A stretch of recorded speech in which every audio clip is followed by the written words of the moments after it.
Hello, everybody, and welcome to Forever Motorsports. We are here live for the second day of the Bahrain Grand Prix.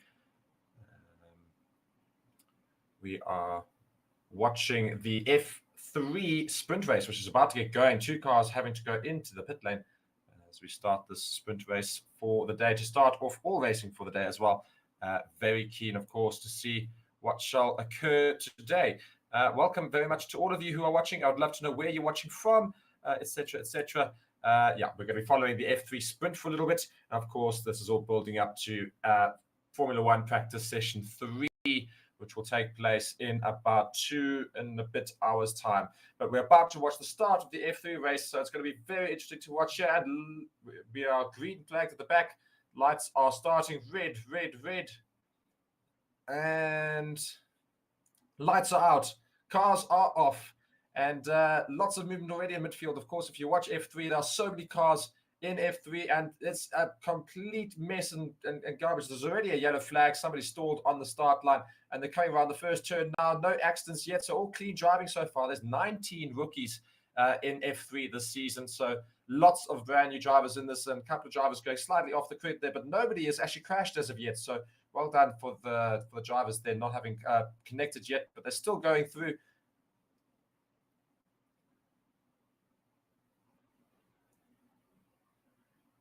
And clean start so far. So very good for the F3 races here. But quite a lot of interesting overtakes already happening now, starting to form a line.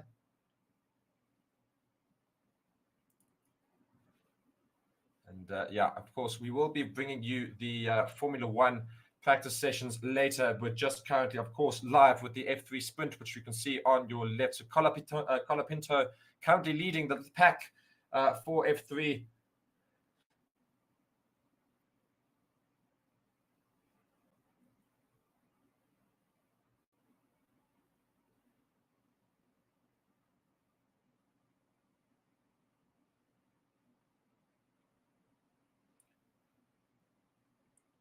And yeah, if you guys have just joined us, of course, be sure to hit the like button on the video. We'd love to have you all stay here. And of course, if you like and you subscribe to the channel, you will, of course, be notified of all videos that we upload, all F1 related and or otherwise. And you guys can only take note of the F1 related ones. And we are, as I say, we are live with the F3 sprint race, which has just got going, and it really is. Really is quite interesting so far in terms of the fact that we've actually had a very clean start.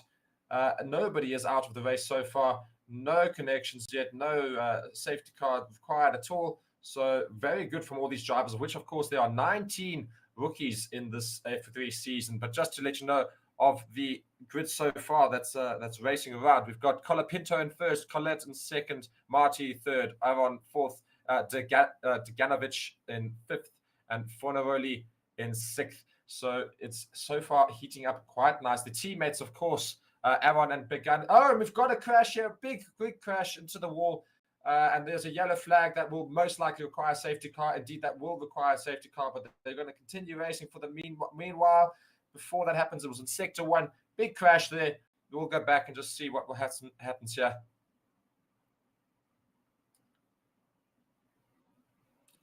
They're still going around. They're still doing very well, but I'm sure they're going to have to come to a virtual safety car, and then safety car will be deployed for that crash. Their safety car has indeed been deployed, so nobody's going to be able to overtake each other, and they're going to have to drop their deltas, in which they do immediately. And he's going to have to get out there, unfortunately. It is Villa Gomez who has made the crash, who has crashed in F3 here. He is out of the car already. Absolutely no issue with regards to his health, which is, of course, the best thing possible. So very, very happy about that, of course. But nonetheless, we do first finally have our incident, which unfortunately I was just pretty much waiting for, just watching what happened here. He just goes on the inside and then just seems to lock up completely and gets taken out into the wall on the right-hand side. Now, Villa Gomez just... I think he just takes a little tag team there.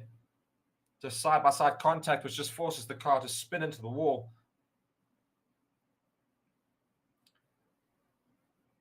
So, unfortunately, a very early exit for Via Gomez in his 2023 Formula 3 season. And all of the cars now catching up to the Aston Martin safety car to now go around until that incident is all cleared up. So if you guys have just joined us, welcome to Forever Sports, and this is Forever Motorsports on Forever Sports, of course. Keen to see some comments in the comment section, of course. Be sure to like the video. Please do hit that like button. If you have not hit that like button yet, hit that like button right now. It helps everybody, including yourselves. Trust me, you'll understand why when I explain. Basically, if you're hitting that like button, we're going to improve the stream. We're going to get more people onto the stream. If we have more people on the stream, we can have more interaction, have more comments, and just everybody is going to be all the better for it. Marius Cunha saying, well, look at what we have here. Indeed, look what we do have here. We have F3 Sprint in preparation for Formula One practice, which takes place in just about 2 hours' time. Very keen, of course, to see what happens in that third practice session. For Formula One, of course, Aston Martin been dominating so far in the practice sessions, and Alonso especially really showing his worth in that Aston Martin team, and very, very keen to see what Aston Martin can do in the qualifying session as well later this evening. Yeah, if you guys are also brand new to the channel, be sure to subscribe. We've also got a new Discord channel, I believe, but I'm not sure if we've got the link to that yet, but I'm sure we'll go and get that for you as soon as possible. So yeah, we are going to be, of course, watching along all the various F1 and F2 and F3 events that happened today. Of course, what we're watching right now is that F3 Sprint, which has unfortunately resulted in a safety car being deployed. Also, just watching the replay here at the beginning here is Gabriel Mini in the High-Tech Pulse 8, who stalls on the start. Unfortunate for him, he was quite far up the field and all the way back to the back now, quite well behind everybody else.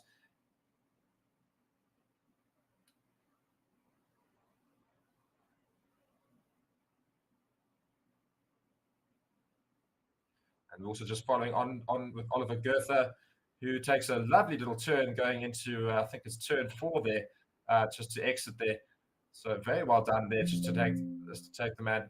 And then we're just watching back the accident again of Via Gomez of Van Amersfoort Racing. And Bortoleto was the man that he actually connected with a little bit. And Bortoleto, they're just calling him a crazy man, basically. I don't know. To be fair, I don't know what he's doing. Just sort of somehow turns into him. It's quite a weird thing from Via Gomez there to have done. Nonetheless, he has now unfortunately exited this F3 Sprint race. And will, if he can get the car all ready for tomorrow, that'd be a good question, because there's quite a bit of damage, especially to the rear there.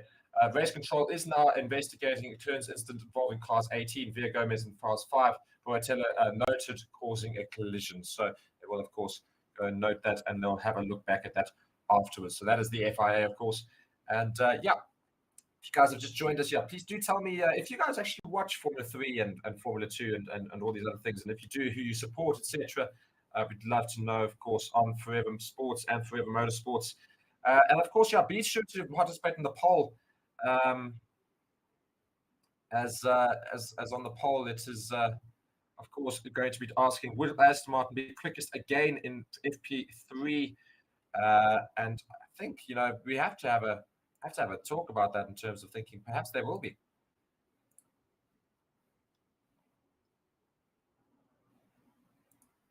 Just a bit of radio messages there. I'm just hearing, just asking about damage to the front wing there. I'm not sure who it was, but I will go back to that now.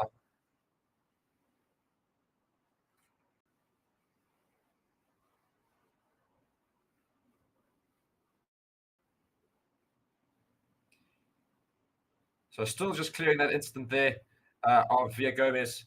We went into the wall.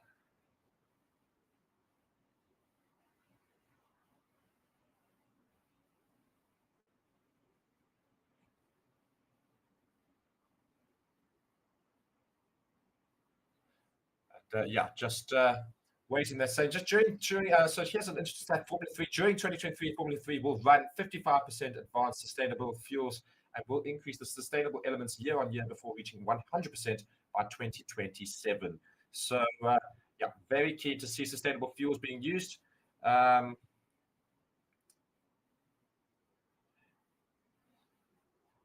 So yeah, of course, all building up towards sustainable fuels and sustainable racing, of course, which is good for everybody because it means that we should hopefully maintain these engines, of course, utilizing combustion engines, of course, for racing. So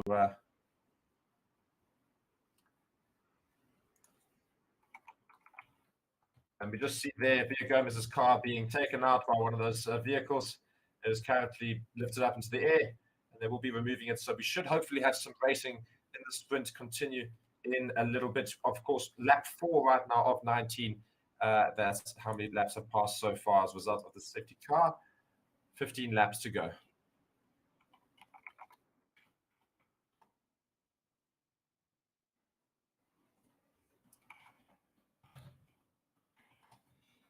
And yeah, so as I say, if you guys are here new, be sure to subscribe to the channel and also just to participate a little bit and tell me where you guys watching from. I'm always very intrigued to see where the audience is coming from. Of course, I will answer any questions you might have for me in the chat, and be sure to go and have a look at that, of course, as well. Yeah, so Bahrain practice 3 is taking place later. Let me know your thoughts. Do you think Ferrari is going to be quickest? Mercedes, Aston Martin, Red Bull? Who's going to be the one to lead the pack essentially in practice 3, which heads into, of course, qualifying later this evening? Very keen to see all of that, of course, as well. And yeah, if you guys are here, hit that like button on the video. Always keen to try and improve the stats on this video, and let's try and get some more people in the video as well. And if you guys are watching the F3 sprint alongside me, yeah, let me know your thoughts so far. Via Gomez, was it his fault going into the wall there, or was it Bortorello who should be looked at in terms of Bortoletto, sorry, who was at fault? I think unfortunately Via Gomez should surely be looking at himself thinking, well, what was he doing really? The incident is almost cleared up, so we are almost back into racing in this F3 sprint. Following here on board the number 6, in 6th place, and the number 6 car of Oliver Goethe. Yeah, certainly someone to watch in F3 this season as well. Done a couple of very good overtakes so far already, and let's see if he can move further up the pack before the end of the race.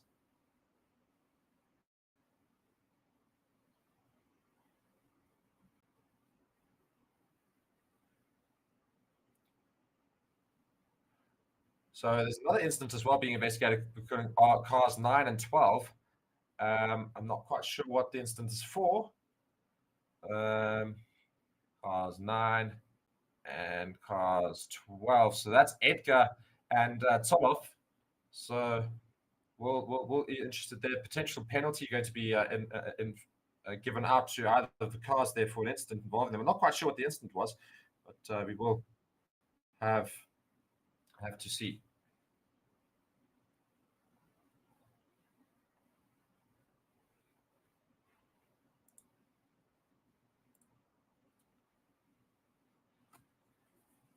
So there are 10 rounds in F3 this season. This year is the longest ever season in F3, and that actually goes for all of the Formula Series races. They're all much longer now than they ever have been. So Formula 3, Formula 2, and Formula 1 having their longest seasons ever.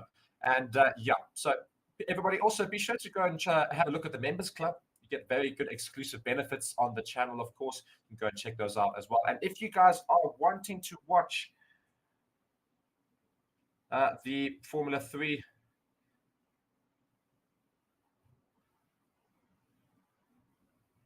If you guys are interested in watching Formula 3 and as well the Formula 1 practice all together, then yeah, you can go and check the description of the channel. We've got a little video going and telling me that, yeah, telling you how you can watch along for free, of course, utilizing a couple of our partners, or at least one of our partners in ExpressVPN. So just go and look in the description of the video. It's got a video that then leads you on to how you can watch all of the racing for free from the comfort of your home. So be sure to go and have a look at that. Yeah, so that is me helping you guys out. Go check those videos out. But otherwise, be sure to come back here and join us for commentary, as the safety car is ending in Formula 3 now. So we are about to get some racing in. That Aston Martin will go into the pits at the end of this lap here, just on board here with Gregoire Saucy of the ART Grand Prix Racing. Then that is, of course, the number 8 car, I believe the number 8 car. And quite interesting, just on the inside of their halo, they're just advertising their social media channels there for both the team and himself on Instagram, which is quite interesting. Certainly not something you're seeing in the Formula One race, of course. But of course, we are watching Formula 3 sprint race, but we are, of course, leading to the main event, which is, of course, practice 3 in Formula 1. And please do let me know your thoughts, etc., in what's going to happen in that race, in practice session later. Will Aston Martin still surprise everybody, or will the other team show a little bit more pace going into practice 3? And I do believe that we are about to be joined by my fellow pundits. Reese has woken up. He is ready to join us. Reese, if you are there, we're going to just ask you a couple of questions. Of course, I think you've just appeared on my screen. Reese, hello. How are you Yes. this morning? I'm well, thanks to yourself. I'm very good, thank you. Reese, we have you've just joined us for the Formula 3 sprint, of course. Yes, just in time for the safety car to come in. Yeah, exactly. So you're about to see some racing take place as they're coming around that final corner to start racing again, all in preparation for Formula 1 practice session 3 later in about a couple of hours now. Yes, So the leader at the moment's doing the best thing he can to keep his competitors behind him, obviously going all the way to that start-finish line to start the race again. Obviously, you have a choice of where you can start after the safety car, and him just utilizing every last second before he has to go full beams again. And he has not gone full beams, and he is going straight down the track, and everybody following through. And I was always very surprised. Oh, someone spun in the background. Somebody spun in the background. I don't see that. Oh, no, there we go. Spun. Yeah, there we go. Spun around that first corner there, indeed. And just not such a clean race so far. So a lot of rookies in this season, of course. So perhaps that's something to be telling. Of course, there are a lot of cars in Formula 3, a lot of cars on the road, so it does make it a little bit more difficult in terms of being crowded. So we still follow here, and Colin Pinto is still leading this race, followed by Collet and Marty, Aaron and Deganovic and Goethe in 6th. So we still follow this now, and they're forming a little bit of train now, but two cars did spin in sector 1. We'll yet to see if the safety car will be brought out yet again as to whether those cars can also get going. Just a yellow flag in sector 1 still. So we are still racing. Lots of lockups going into turn 10 there. Oh, and a little bit of a bump there in turn 10, I think. As we see a car has just gone off there. It's going a little slowly and gingerly on the side. Yes, I did hear one of the commentators saying something about puncture. So that would, I see we have the virtual safety car deployed yet again. Yeah, virtual safety car is now being deployed in this race. So everyone's going to have to keep to deltas. They can't overtake. And again, we are going to have to wait here. And just looking at the cars, it's car number 16 of Luke Browning in the High-Tech Pulse 8, who has unfortunately stopped just after that turn 1 incident there. So yes, very disappointing for him on his debut here in Bahrain, for sure. Just watching a replay here of the start, just people getting so close together. Luckily, there wasn't much contact down the front, but we did just see how that person got spun around there.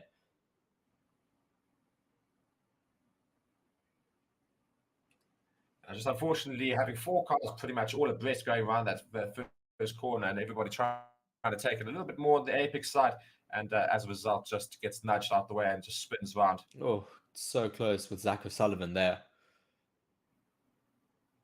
Very, very close indeed. He does, fortunately, spin out a little bit after that. He just managed to hold that slide. Obviously, he has now completely destroyed that left rear, but lucky to keep it still on track. And he will actually have to come into the pits for that, of course. That tire is not going to make it to the end of the race. So he's going to need to go into the pits and indeed, we do see him. Well, not him, but at least like a few cars coming into the pits. And of course, it's always interesting watching Formula 3 pit stops because they are so much slower than that of F1. Actually, it looks like he's going to be retired in the car, maybe, perhaps. I don't know. No, he's back out again. He is back out. And that is car number 7 of Frederick. So we will see him rejoin this race and the virtual safety car right now. And of course, everybody, you are welcome to like the video. Please do hit that like button and do subscribe to the channel. We bring you all Formula One content as well as Formula 2 and Formula 3 every now and then, as we are currently doing right now. And we see Nicholas Solov has got a 10-second time penalty for causing that infringement there in the restart.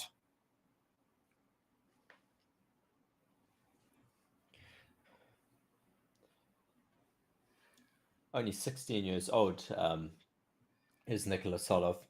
He's the first Bulgarian Formula 3 racing driver, which is quite interesting.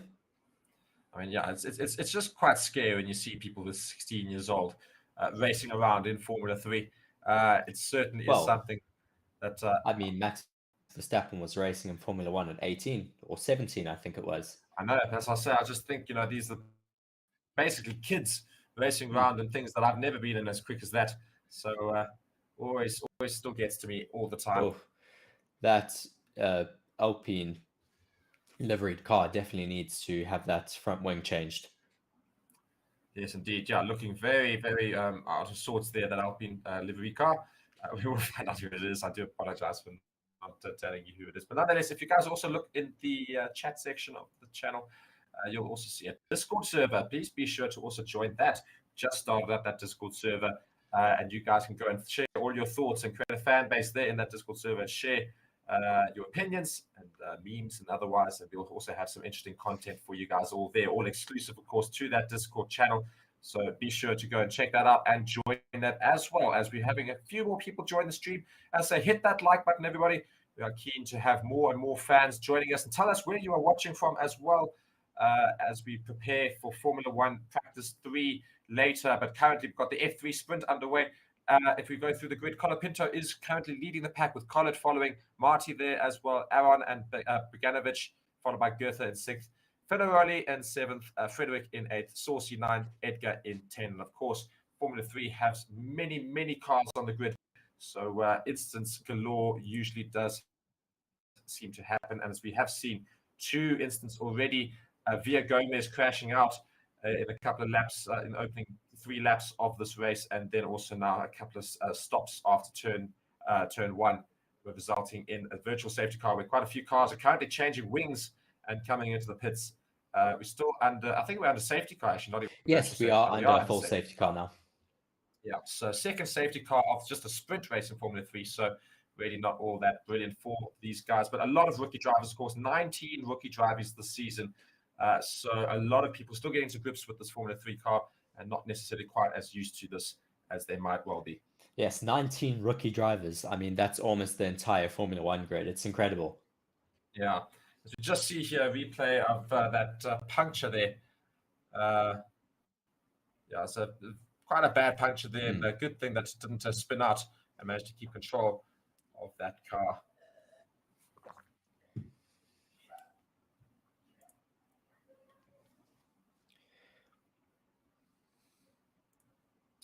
Stewards then saying, now turn 5 incident involving cars 18 and car 5 will be investigated after the race for causing a collision. That's cars 18 and car 5.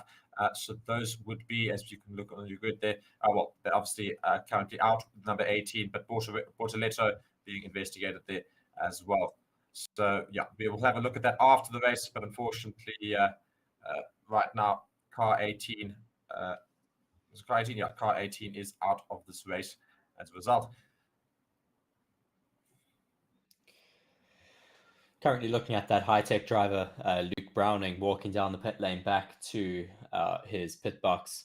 Obviously a very disappointing debut for him here in Bahrain.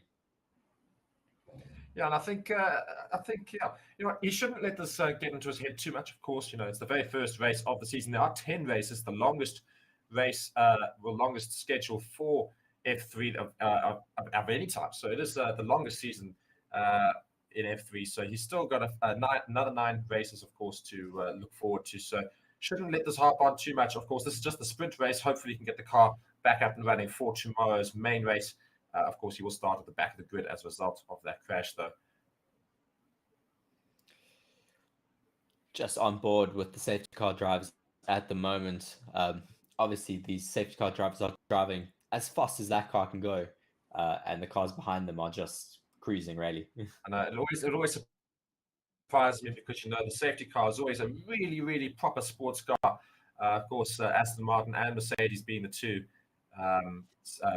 safety car Suppliers, brands yeah. for the suppliers for the season, and those cars do pretty much drive flat out, and then the Formula Series cars all just following them.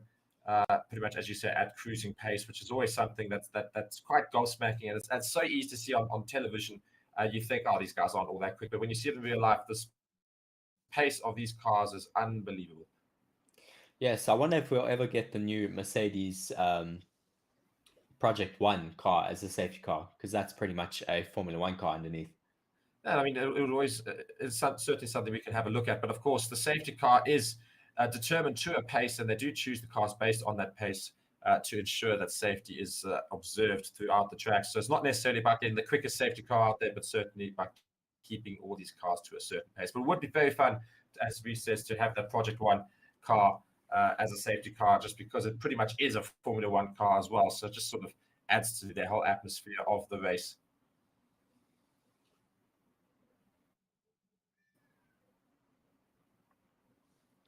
So, and of course, this is an Aston Martin safety car. I do apologize. We say this is an Aston Martin safety car, which is taking it out. And then Aston Martin, as we say, for the past day in this practice 1 and practice 2, have really shown some really, really good pace. So, I mean, what are you expecting in practice session 3 later? Well, sorry, just to interrupt you there, but there's been a 10-second stop and go penalty for car 28 for a starting procedure infringement. So that means he has to go into the pits, stop for 10 seconds, then they can only service his car, then he can leave the pits. Yeah. And that's a massive penalty. Yes, and we did watch the replay of it earlier. It was basically his engineers still taking things and leaving things on the car grid that needed to get out of the way. So that would be the infringement. Yes. So that would be the reason as to why he has unfortunately received that stop-go penalty, not necessarily in fault of his own, but of his team, which is very unfortunate, because now he gets punished for it in that Williams racing car. Yes. Sorry, please do repeat your question that you had. Sorry, I was just saying, we've got the Aston Martin safety car leading out this F3, of course, and we talk about Aston Martin as a whole. The Aston Martin Formula One team really showing up yesterday. And what do you think they're going to do in practice session 3? Yes, good segue. I definitely think they are going to be quite fast. They're showing some incredible pace so far in the practice sessions. Whether that will be able to handle the pressure of qualifying, that will be yet to be seen. But I think they certainly could be quite near the top again in practice 3. So, we've got an interesting, oh my word, interesting, the stewards here saying safety car restart will be investigated after the race for driving erratically. That is for Zach O'Sullivan, I believe. So we will have a look at that. But yeah, we're just watching a replay here of him going through. He was weaving a little bit wild on the track when they were starting to get up to pace again. So that might be something they'll have a look at. Just carrying on with this onboard, just see if he does anything else too erratic. No, it's just now it's just general racing, and he does very well there. It looks quite clean. Or does he hit someone here? All right, that's where he slides a little bit and keeps it back on. That's where he gets this puncture. Zach O'Sullivan, just watching that replay. That's almost doing very well in that restart, very aggressive, but then unfortunately getting that left rear tire issue. Yes, possibly being a little bit too aggressive on the restart there and costing him a couple positions with that slide.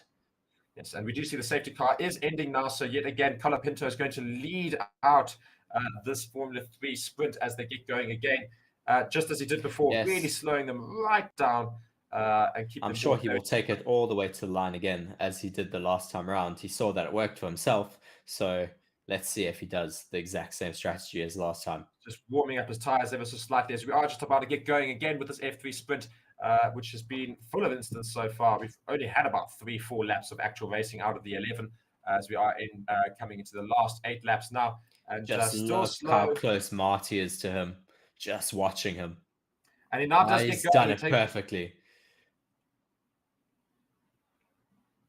And we do see some inside cars trying to take 3 abreast on the main straight, 4 abreast on the main straight. Will they make it into that first turn? Cleanly. Oh, so close there from the 2 Premers, side by side at the moment into turn 2 and now into turn 3. So no incidents so far, but certainly some very good racing to see here. A lot of very close contact.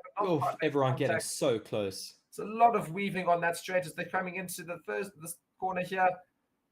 But Colapinto still really doing very well to lead this race. But Marty is right on his tail, so might be able to try and make a move as we see all these cars really bunched up on this Bahrain circuit. Just everyone keeping very clean. I'm quite impressed so far from all of the rookies. Some people getting quite wide into turn 8, going on the curbs there. Certainly not what you want to be doing now as they go into turns 9 and 10, the double left-hander. And this might result lots in of overtakes happening here. We're a couple of cars going wide there, about 3-4 cars going very wide in that turn 10. Now having to try and rejoin the track, but of course, a lot of drivers just not letting them back onto the track so easily. 3 abreast into turn 11. That was very close, my word. And we've got a time penalty here being given to Piotr Woznicki, a 5-second time penalty. I'm not quite sure what for yet, but we will let you know as soon as we find out as well. Oh, people just trying to make overtakes in turn 13. Everyone just taking as many opportunities as they can. He gets an infringement there for virtual safety car infringement, I see. Oh, okay. Still there, and coming a couple of attempted overtakes as we're coming into this final straight. Now, this will be very interesting. Oh, a couple of cars going very wide. They were drifting out and coming back onto the track, but Colapinto still leading this race. Marty hot on his wheels, just having a little look on the inside there, not able to get past him. Those two prems still so close to each other into turn 1 and 2. And of course, they are teammates, so let's hope they don't cause any incidents with each other, those two. Really having a proper battle out as they're going around. That's the main thing that we're watching right now, that of Aaron and Beganovic.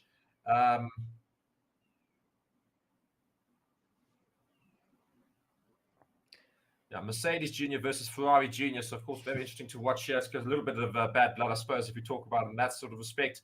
But we'll see how they fare as they go around again in lap 13 currently. Still some clean racing going on at the moment. Not any more incidents or touches that we've seen happening in the past few laps. Just watching a replay of Gregoire Saucy as he goes here, just watching a couple of cars go wide, and then almost a very dangerous return there by the car ahead of him. And then it decides to try and dart down the middle, but this gap is just closed just as quickly. Just really, my word. Gregory Saucy just hitting the back of him. Yeah, just avoids hitting there on that after that second DRS. So not necessarily obviously using DRS, but just that second straight, of course, in Bahrain. As we come back to the live coverage now of this F3 sprint. And just whilst I have you all, of course, be sure to hit that like button. Want to hit as many like buttons. Let's try and get 100 likes on this video before the start of practice session 3 for Formula 1. And be sure to subscribe to the channel. We always bring you all the content for the entire season with regards to Formula 1 news, live streams, talk shows, any breaking news, as I say. And we also do some fun content as well on the channel. So be sure to go and subscribe. You really don't want to miss it. As well as if you look in the chat, you can go and get some, you can go and join the Discord server, which also has some exclusive content for all of you as well. And be sure to comment where you're watching from. Sorry to interrupt you, Mark, but Martin is getting so close to Colapinto now, overtaking him on that second DRS straight. Is he going to get him around the outside into turn 3? He does yes, indeed. He does. Makes it very nice and cleanly. Secures it very, very well there. Marty now leading this race. Colapinto now finds himself in second, so unfortunately losing out there to Marty. Marty doing very well just to stay on his tail the entire way. So Marty of Campos Racing has now taken Franco Colapinto of MP Motorsport as we go. And the fastest lap has also been clocked by Marty as a result. And Colapinto is now going to have to chase him down and hopefully stay with him. Those two teammates of Aaron and Beganovic still battling it out though.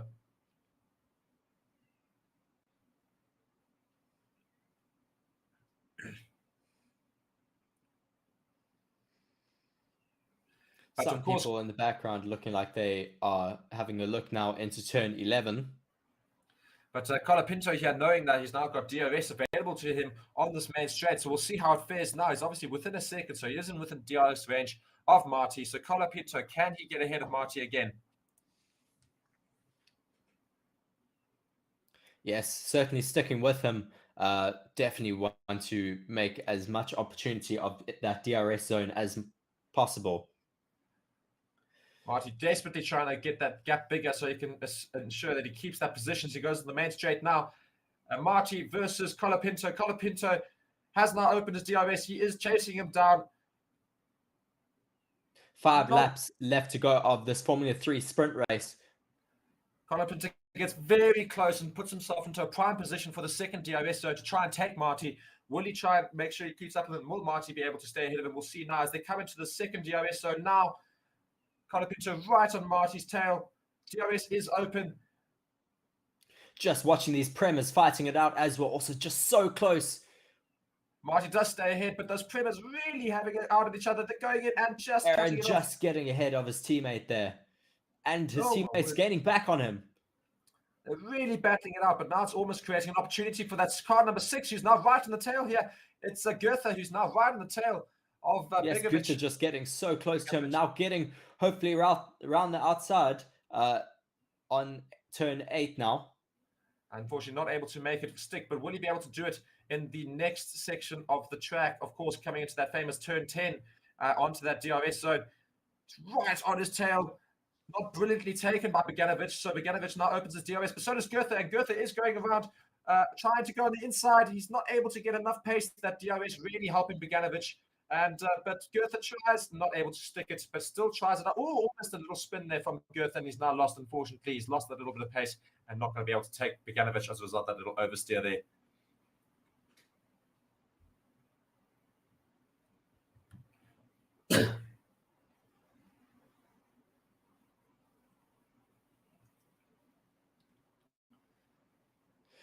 Marty still not able to get out of DRS range of Colapinto so far. 0.6 seconds between the two of them. But Aaron is, however, making a bigger gap on Beganovic. But Goethe now chasing down Beganovic himself. So will be a very exciting last 3 laps to this F3 sprint. Of course, all in preparation for Formula 1 Practice 3 later this afternoon. In an hour and a bit. Of course, be sure to stick with us all for that. Be sure to like the video. We're aiming for 100 likes before the Formula 1 Practice Session 3, as we're still following Colapinto and Marty battling it up right at the top of the race. Colapinto just battling to stay within touching distance of Martin. Able to stick with him because of the DRS zones. If not, he would be, I think, without over a second already to him. Yes, and of course, the other battle now we're looking at is that of placing 4, 5, and 6, that of Aaron, Beganovic, and Goethe, who are all really battling it out for that 4th position. Goethe really hunting down Beganovic, and Beganovic's teammate Aaron just getting a little bit of a bigger gap to Beganovic, of course. So we'll follow that very closely in the last 3 laps of this race. Coming into that turn 10, and now into that DRS zone, will any of them be able to make it work? The problem is they are on a bit of a DRS train, as Goethe now tries to hunt down Beganovic. And Aaron, of course, no DRS, so those two are going to get very close to him. He's so far able just to keep without, out of range of his teammates at the moment. Just got some great pace with clean air at the moment.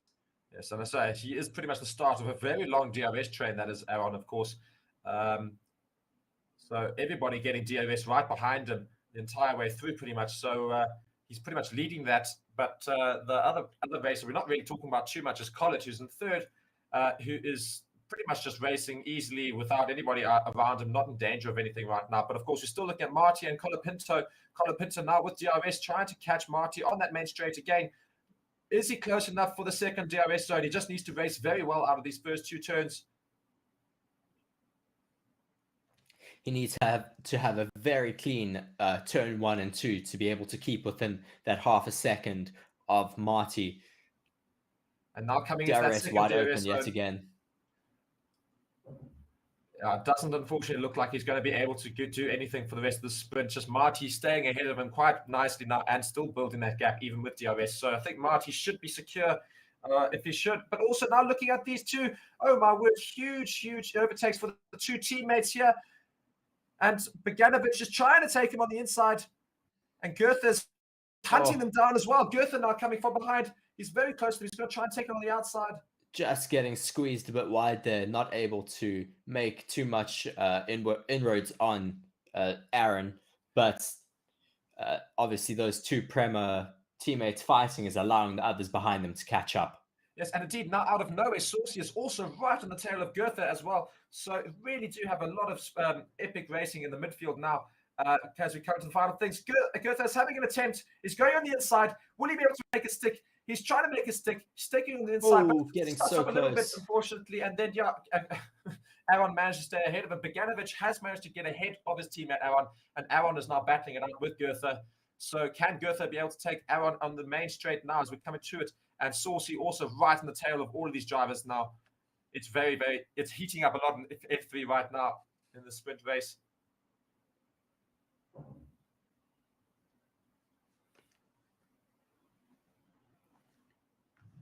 Heading onto the main straight now. Let's see what happens in that battle there. As we do see somebody going out wide. It is that of Gregoire Saucy. He's trying to take Goethe on the inside. He's just trying to find the line, but not getting behind him with that DRS to try and get there. He's making a move up the inside. Will he be able to make it stick? Carl's not managing to make it. Just not able to get more momentum than him.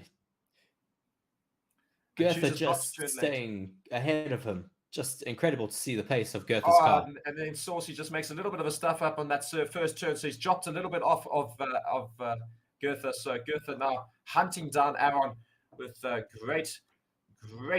We now have a yellow flag, but it has gone green again. Don't know what that was for. I think just somebody maybe spun at the back there. We are just seeing it looks to be I think it's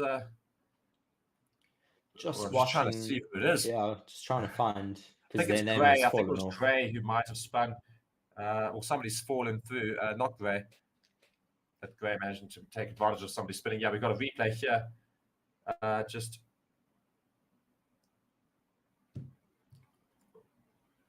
seeing a couple of cars right there and making a bit of contact, but still managing to carry on. So we're still following that midfield battle. Final 2 laps of this race. Very, very interesting and heating up. There's a time penalty being given out to Kalen Frederick, a 5-second time penalty. That's quite big, of course, because Frederick is not too, well, he's right at the bottom of the field, actually, having said all that. But he has received a 5-second penalty now for that instant as well.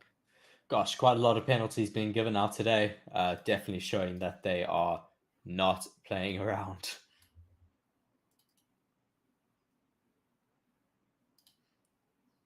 And looks like Beganovic has managed to get a big enough gap away from Aaron to secure himself with a higher position. But Goethe still hunting Aaron down, and Saucy on Goethe as well. So we'll see what happens these final 2 laps. We are heading into the final lap. I do apologize.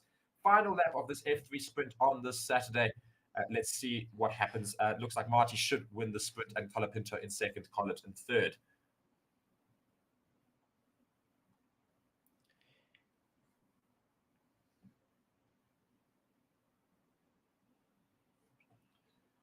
And no movement really being made so far, unfortunately, for any of the midfield pack now. But Goethe really trying to have a go at Aaron, trying to catch him as quickly as possible. But really, that gap is building a little bit. If anything, it's going to be Saucy versus Goethe. And we're looking even further back into the field at Sebastian Montoya, who's trying to hold on to his position in 10th.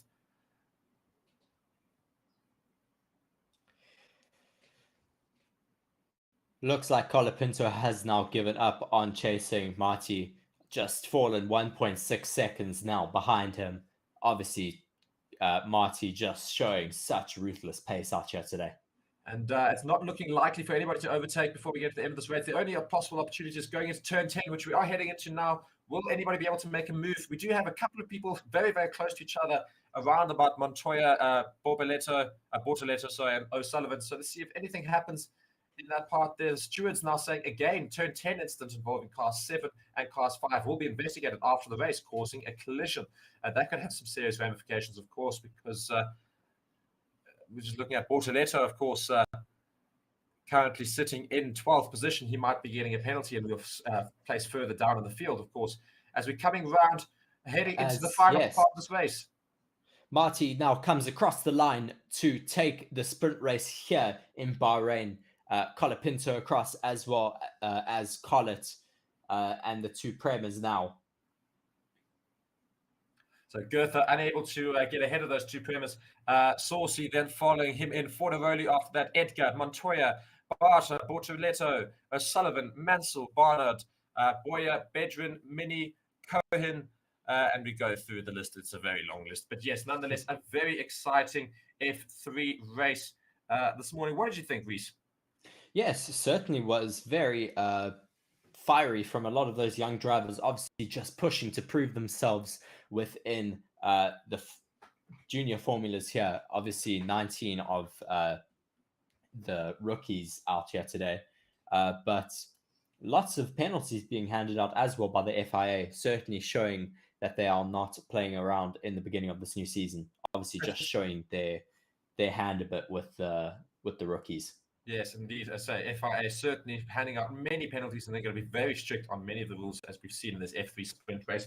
Just listen to that radio message there of Marty. Very, very excited about winning that sprint race. Of course, 19 rookie drivers in this F3 season for 2023. Colapinto unable to make it stick at the end of the race there. Marty managing to get past him, but a very exciting F3 race.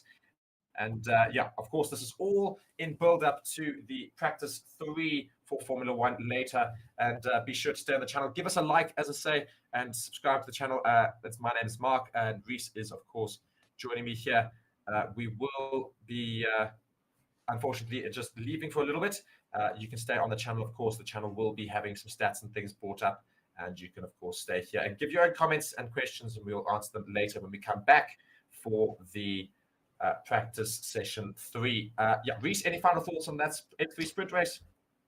Not too much. Obviously, congratulations to Marty, who has had a brilliant race chasing down Colapinto. Very feisty as well from those two premiers. Those two will definitely be ones to look out for throughout the rest of the season. Yes, indeed. And thank you guys so much for watching along with us. As I say, be sure to like the video, subscribe to the channel. We will be back, of course. The channel is not going to stop, but we will be back, of course, for the Formula One practice session 3. And we'll be very much looking forward to having you all there with us for that. Until then, thank you so much for watching. Bye, guys.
Hello, everybody, and welcome to Forever Motorsports on Forever Sports Motorsports. I said actually quite funny. That's apologies for stumbling over that word. Nonetheless, I'm joined by Reese. We are watching Bahrain Practice 3 live. It is the evening now, and yeah, we are going to really enjoy Practice 3. Of course, big things to look out for is that of Aston Martin. Of course, we'll be watching Red Bull, Ferrari, Mercedes, as well as all the other teams very keenly, but nonetheless, Aston Martin is the big talk of the week. So let's see how Alonso and Lance Stroll can fare in this practice session. The fact of the matter is, as far as I'm aware, unless I've not seen anything else, Lance Stroll is still continuing, which is something that I think is a little bit of a surprise for both me and Reese. But nonetheless, we will, of course, watch very keenly and to see how he fares in this practice session. Reese, what are your thoughts going into today? Yes, I certainly was quite shocked to hear that Lance Stroll is going to be participating in the rest of this weekend. I certainly thought he wouldn't be able to do a full race distance with how he was driving yesterday with his hand.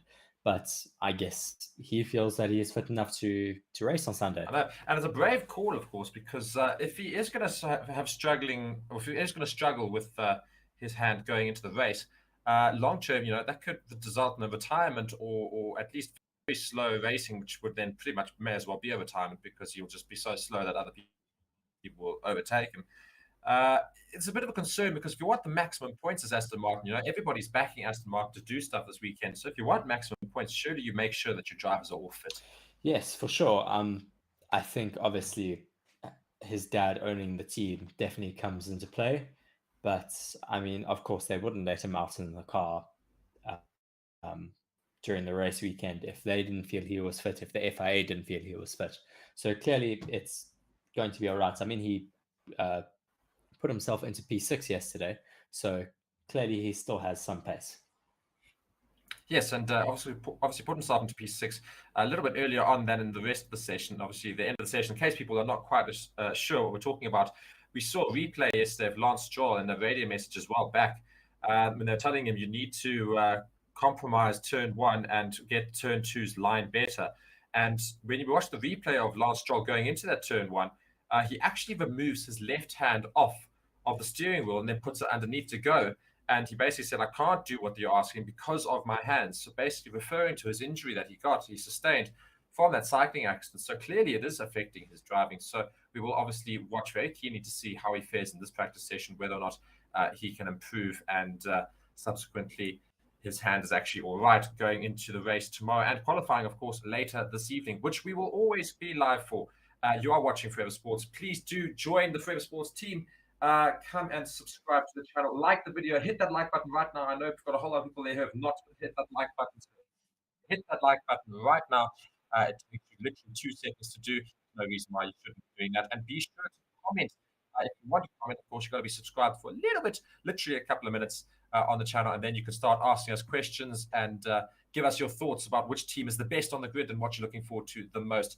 If you also look in that comment section, you'll see a Discord server. Be sure to go and join that. We've just launched that Discord server. We've got exclusive content for the channel on there as well. And if you are struggling to watch this live, do we have news for you? If you go and look in the description of the video, you will see exactly how to watch this Bahrain Grand Prix sessions and the Grand Prix in itself, all live and for free, utilizing one of our partners. So be sure to go and look at that video, and we'll explain exactly how you can go and do that. So very much looking forward to practice session 3. It is the evening. It's looking stunning in Bahrain. Weather is looking great. Reese, talk us through what we're going to expect in practice 3. Yes, well, I think we'll be seeing a lot of qualifying simulations, obviously preparing for qualifying later this evening. Certainly some people still practicing some of their long runs, but I think we will be seeing quite a lot of fast times being put down today. Yeah, as I say, we're looking at Bahrain right now. It's looking great. Of course, practice session 3 will take place in about 20 minutes from now. So be sure to stay with us, and we're going to answer any questions and everything we have, of course, from you guys. So if we just look at one thing, of course, we're looking at the times here from yesterday's practice to Alonso in first, 1 minute 30.9, followed by the 2 Red Bulls. I mean, we've spoken about it so much, but are we going to expect Alonso to be right up there again this practice session? Yes, I certainly think so. It looks like he is certainly one of the best competitors for Red Bull at this point. Ferrari's also looking quite strong, but still not being able to take it to the top of the timesheets with the likes of Red Bull and Aston Martin. Now, Ferrari, interestingly, now while we talk about Ferrari, of course, they've had slight issues in each of their practice sessions. So, we look at yesterday's practice session. I think it was the second session where they had that serious problem with the rear wing. Or was it the first? Either way, one of the practice sessions had a serious problem with their rear wing where it was really bobbling around. And of course, preseason testing, we saw some issues also with that Ferrari car. Reliability showing up as a problem for Ferrari already. So, are we going to hope that they're going to have no issues this practice session? Is that something they really, really need to hope for? I think it's certainly something that Ferrari wants to have.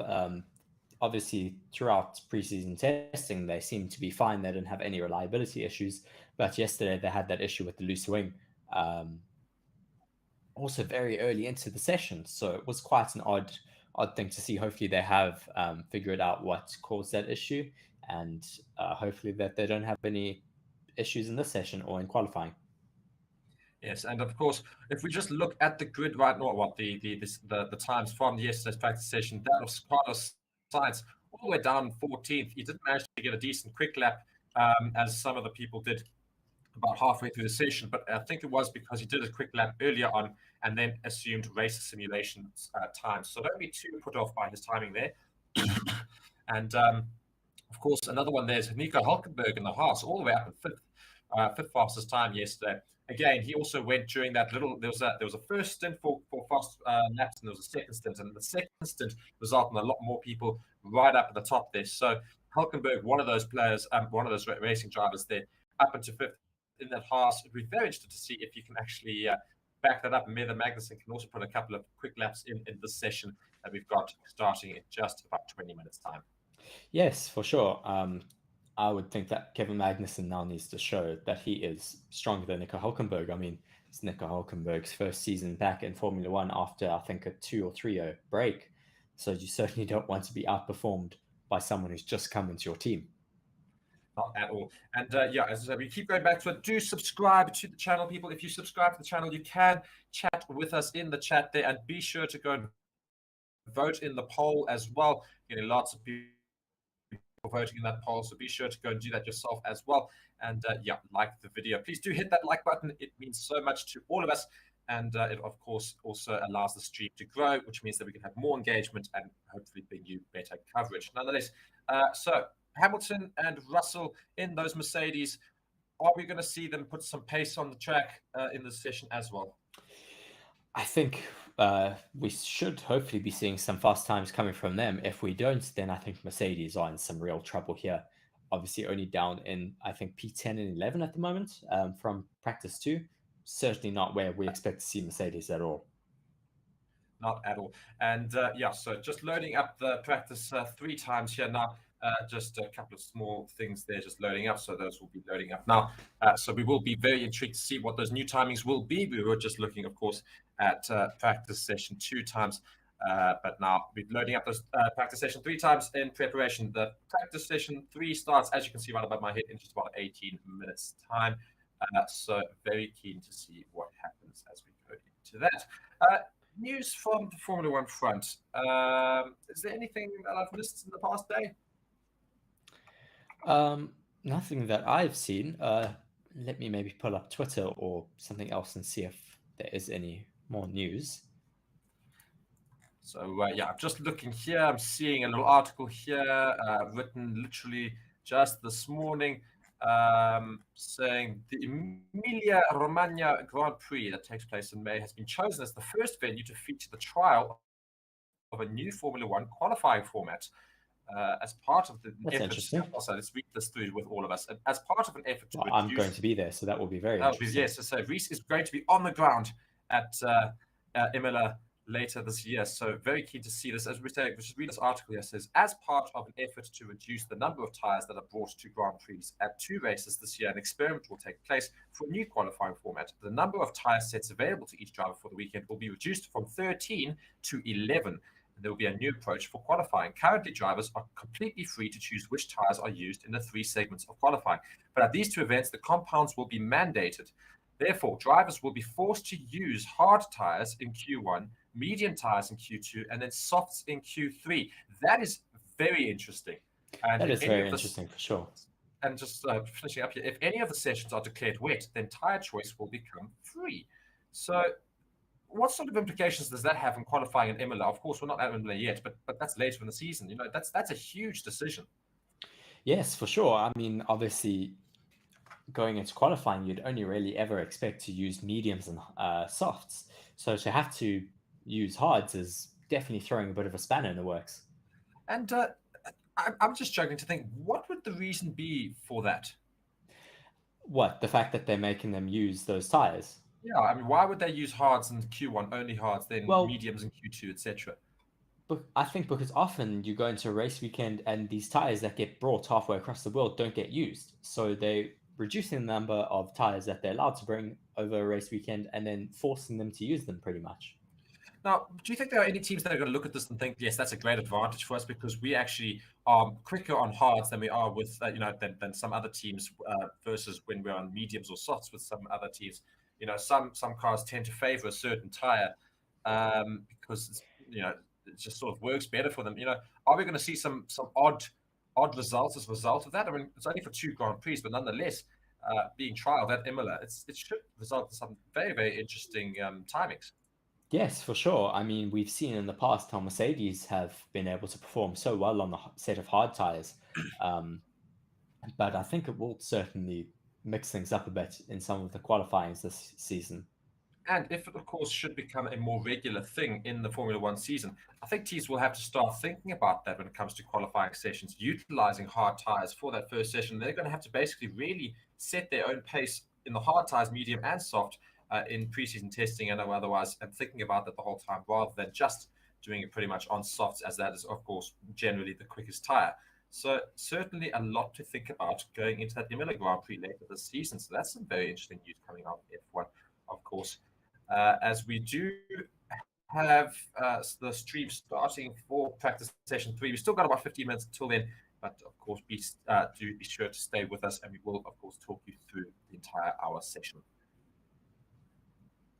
Yes, certainly some exciting lap times and laps to be put in ahead of qualifying later this evening. Hopefully, all the teams will be able to have a clean session. Obviously, that's what they will be hoping for. You don't want to crash or have any reliability issues right before qualifying, as that could lead you to start from the pit lane on Sunday if you do have too big of an issue that you can't fix. Yes, clearly. And, we've got qualifying later, which will be the first time that we get to actually see the real pace of all of these cars. They can't really hide it anymore. So sandbagging will be out the window. Teams are going to have to go full front and put the pedal to the metal. And I'm really hoping we see not just 3 teams right near the top. I want to see 4 or 5 teams challenging at the top. I think a dark horse, as I allude to it, is not necessarily Aston Martin as well, but Alpine, who of course were quite quick last year, and they've shown some good times so far in these 2 practice sessions. And I'm keen to see what Alpine can do in qualifying later as well. Yes, I think Alpine certainly needs to show their pace, show that they have a race-winning car for the season as well. Aston Martin has certainly shown us that. We do believe that they could be one of the fastest teams. And of course, another one that we have to go and look at is the orange machine of McLaren. Not been so quick in these 2 practice sessions. This is quite crucial that this practice session they perform well. If they do manage to show a little bit of pace, maybe they will hopefully get fans on board with the car this season. And of course, Oscar Piastri and Lando Norris will then hopefully have some cars to compete with the rest with. Yes, I mean, certainly I think the midfield battle this year is going to be very competitive. They're all going to be fighting for best of the rest, that is for sure. And we are just in the Bahrain sun here looking at everything. We've got Nico Hulkenberg having a chat here, rocking that, taking pictures with their idols. See Max Verstappen here having a picture with some kids as well. Driver championship in the bag last year and the year before that. Will he make it 3 in a row? Of course, we're going to see tomorrow and, of course, later in the qualifying sessions. Yeah, also pretty much just standing outside of Alonso's pit right now. That's where the camera crew are, because I think that's just been the biggest story on everyone's mouths, of course, with regards to the pace he's managing to get in that Aston Martin. So very keen to see what he does in this practice session. Yes, for sure. He's certainly one to be looked at, still showing that he is in his prime at 41 years old, still performing as well as all of the youngsters out there. It's incredible to see. And I think just sometimes just shows that experience can travel through. Of course, Vettel retired earlier than Alonso. Vettel has now retired, and we will probably see him on the grid a few times this season, I'm sure. And he will still racing age 41. It is quite incredible how he is still going, and he says he feels fit as anything. He feels as ready to go and keep racing for a good number of years, not just this year, but he wants to keep going for a while. What's very cool is that today marks the 22nd year since Fernando made his debut in Formula One. Today is the anniversary. Exactly. So, I mean, it just sort of speaks to the fact that, 22 years of experience. I think for some of these drivers, you could add up all their years. You could add up about, 7 or 8 drivers, and it doesn't add up to the number of years that Fernando Alonso has been racing Formula One. So it just really shows the sheer experience that this man has. Yes, I mean, Fernando Alonso has been racing for longer than some of the drivers on the grid have been alive. Instead of that, or do you think he just goes, I'm just rocking the cool factor? I think he's just happy to still be racing a Formula One car. Certainly great that he did make his way back into Formula One after doing his World Endurance Championships with Toyota and his stint in IndyCar. Yeah, and I say, he's certainly a favorite for many fans. Not many people dislike Fernando Alonso.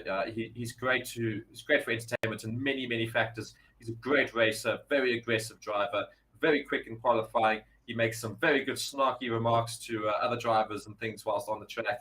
And he's just a very cool and calm, collected character off of it. In Fernando Alonso.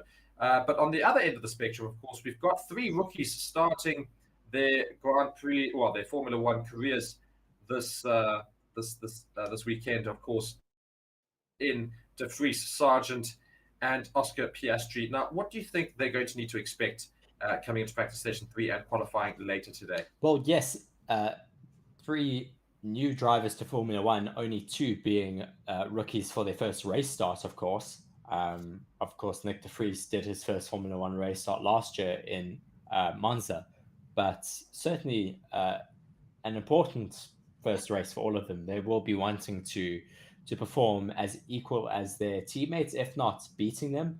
I'm sure Nick De Vries will be wanting to beat Yuki Tsunoda this weekend. And do you think that's quite a high possibility? Because if I'm honest, I'm backing Nick De Vries to be quicker than Tsunoda as well. Yes, for sure. I certainly think that Nick De Vries will be able to outperform Yuki Tsunoda. He has so much more experience. Obviously, winning a Formula E World Championship, being older as well. Yes, I'd certainly think Nick De Vries will be able to absolutely dominate Yuki Tsunoda out on track this year. Yes, and if you just look at the timing board there, we've got just about 8 minutes left until we start free practice 3 in the Formula One season. The first, obviously, practice session 3, every single thing's a first this weekend, and then we'll get going with the season, of course. But yeah, be sure to subscribe to the channel, guys. Really do go and join the channel and do like the video. We want to see where you guys watching from. Please let us know in the comments, where are you tuning into the stream from? Where in the world? We've had people from Texas, people from Australia, Switzerland, Mexico, Brazil before. We've got all these countries all over the world. Please do go and shout out loud and show your country's flag in the comment section. Of course, if you want to comment, just subscribe to the channel just for about 2 minutes and you'll be able to comment. So do be sure to go and subscribe to the channel and add some comments and ask us questions. We are here to answer every question that you guys might want to ask. Yes, just watching some of the teams now getting their cars ready. I see Charles Leclerc getting ready to get in his Challenger. Certainly an important session for Ferrari to show some of their pace ahead of qualifying. Yeah, and I think it's also a massive season for Charles Leclerc, who's been in Formula One for a fair while now. And last year was the first season he was really going to try and compete for the Drivers' Championship, but really fell off and as a result of a variety of factors, unfortunately one of them being himself. just making a couple of poor and well, not amateur, but certainly could have made some better decisions with regards to his driving. Just a couple of lapses of concentration, crashing into the wall a couple of times due to his own fault, but also other times due to reliability issues of that Ferrari. So a huge season, surely, for Charles Leclerc. Yeah, certainly a very big season for him. It could be his second season in Formula One where he can challenge for a title. Certainly going to be a lot of pressure coming on him from Ferrari and from the Ferrari fans, and I'm sure a lot of pressure on himself at that. Yeah, and I mean, we're just looking now as well. We're just watching these replays of Lance Stroll. I just want to listen in quickly to his interview with regards to his hands. So you can carry on. I'm just going to listen to this interview quickly. Sure.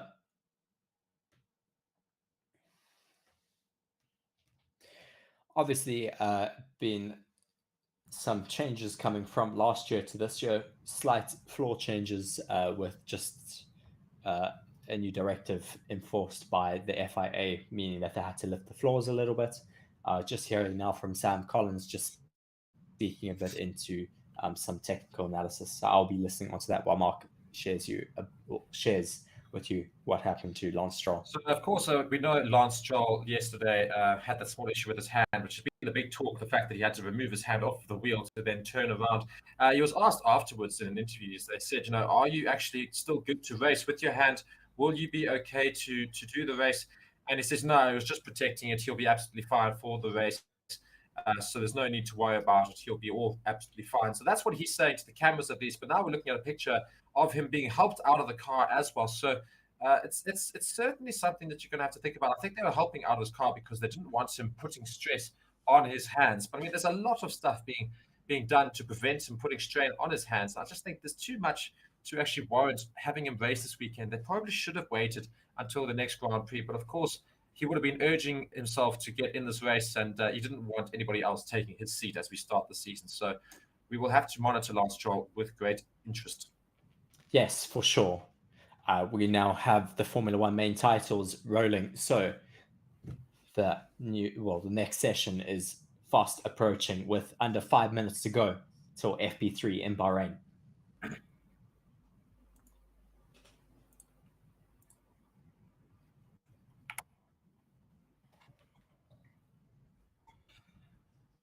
Yeah, as I said, please be sure, if you're new to the channel, be sure to subscribe, hit that like button, comment, ask us questions, let us know where you're watching from. And of course, if you are wanting to watch this session with us, you're wanting to actually stream it legally, of course, and for free, even, you can go and look in the description of the video. We've got a video there that explains exactly how you can do it and an instructions manual in that description telling you exactly how to watch this stream alongside us, of course.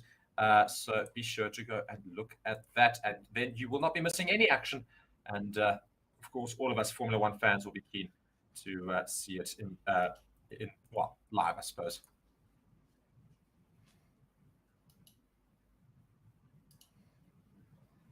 So of course, in Sakhir here, the Bahrain Grand Prix, the first of 23 races for 2023. So 23 races in 2023. So of course, a little bit of irony there.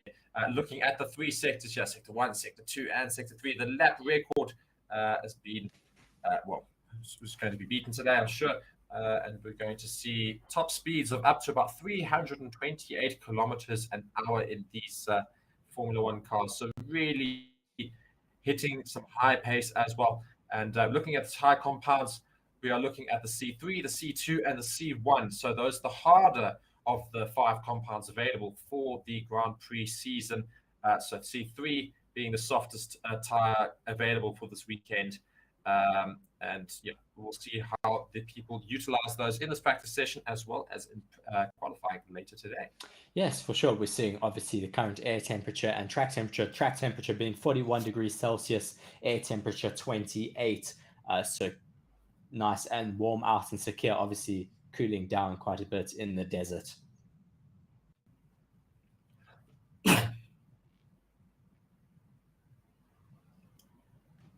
So yeah, as I said, they're just talking about Ferrari at the moment, just saying we really expect them to hopefully have a bit more in the bag.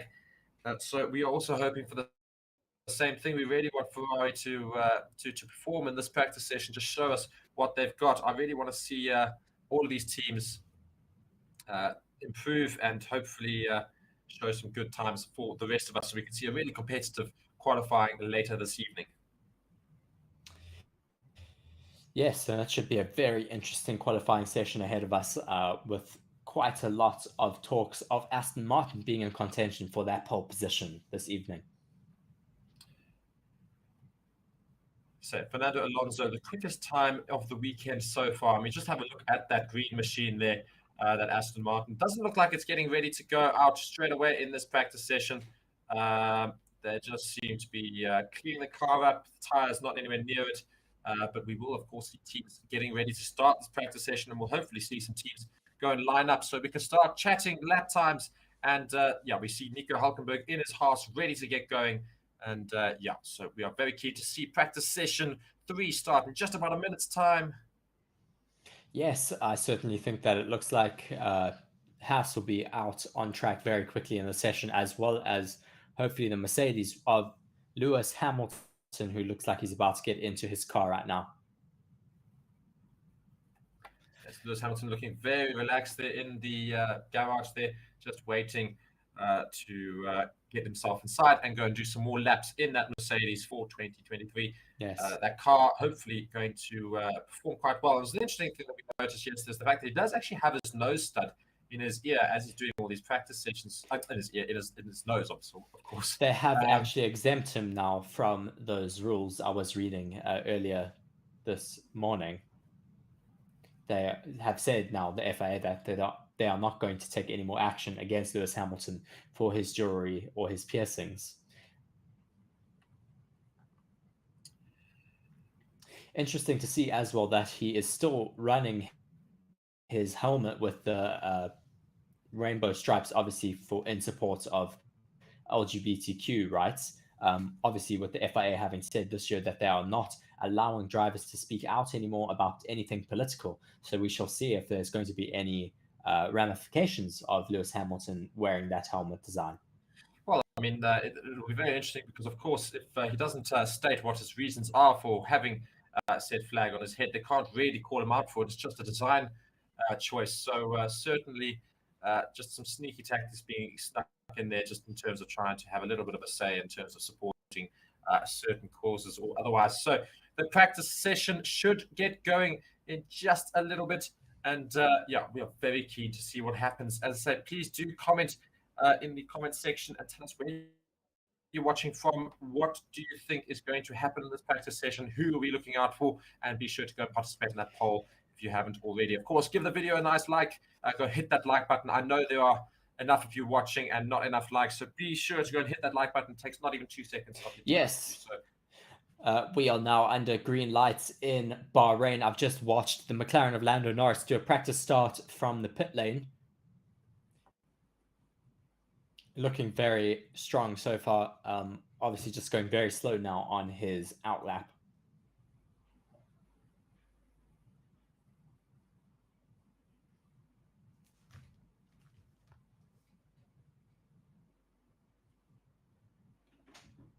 So the practice session is underway, as we say, and drivers are now going to start making their way to the track. Just having a look inside the Red Bull garage right now.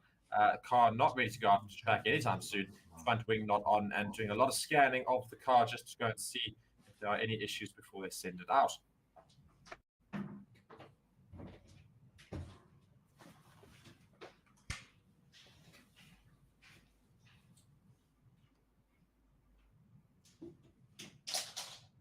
Dad.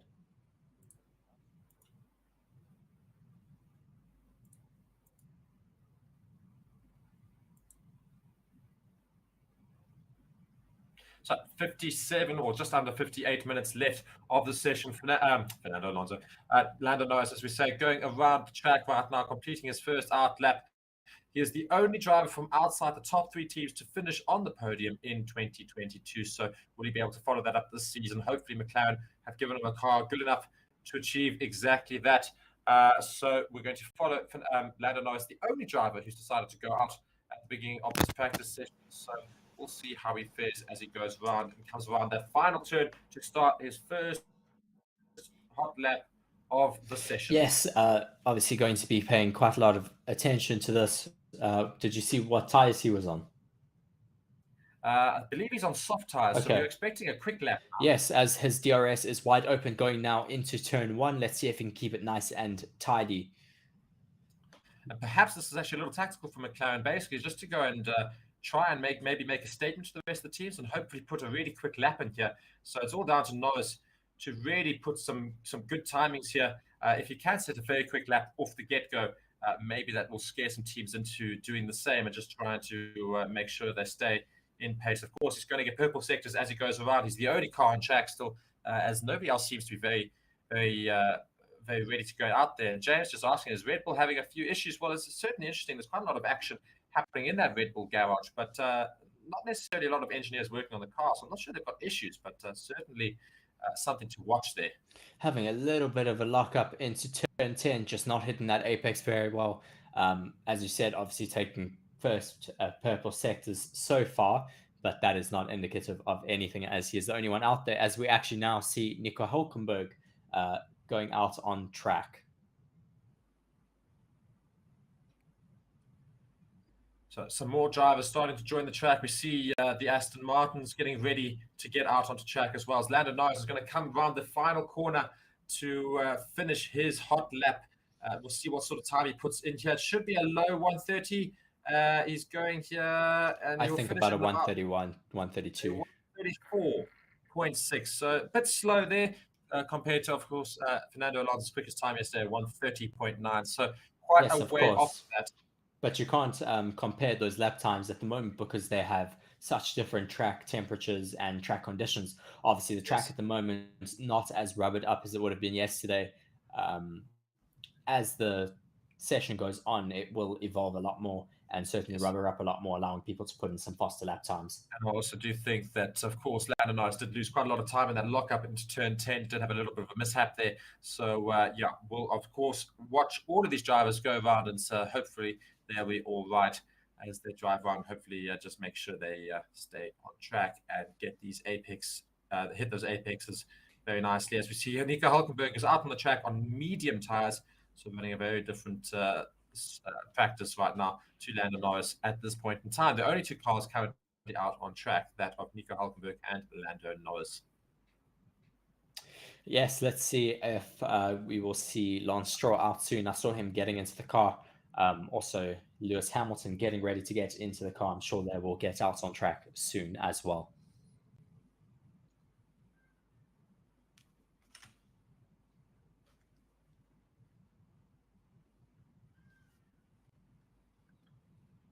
And then Nico Hulkenberg here starting his hot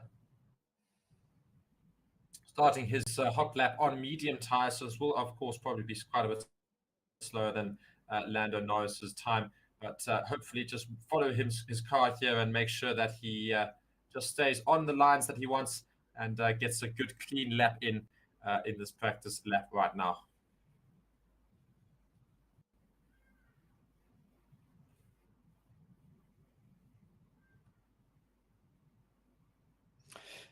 We now have Kevin Magnussen on an out lap. So both horses on track right now. Lando Norris also still on track, quite interesting. See if he will put in a couple of quicker soft laps, or maybe he's just going to come back into the pits as he comes back around. We'll see now. Oh, big correction there into turn 10. Still keeping it on the track, but just getting a little bit loose on the front end there into turn 10.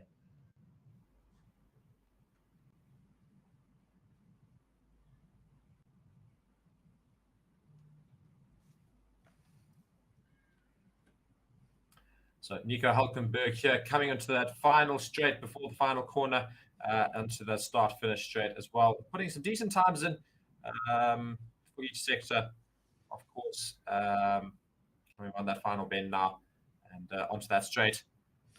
We'll see Yes, what the time puts it. Finish up a lap now. Looking a little bit squirrely there on the exit. Rear wing now open again and finishing up that lap with a 136.1.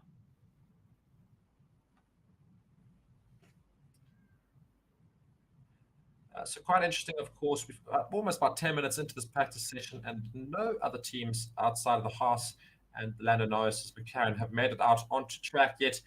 Fernando Alonso is prepping and getting ready to go He is in his car, his steering wheel ready to go as well.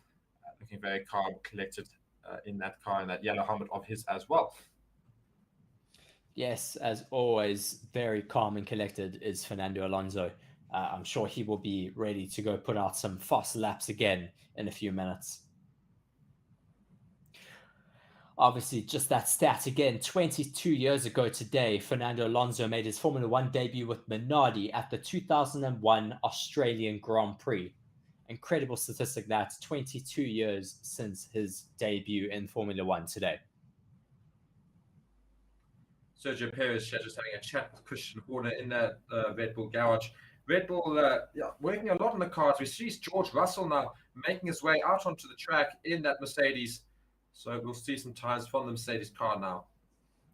Yes, obviously, George Russell going out with his new helmet for this year. He has decided that for 2023, he is going green. Obviously, him and Lewis Hamilton having very, very similar colors, Lumo green and Lumo yellow, respectively.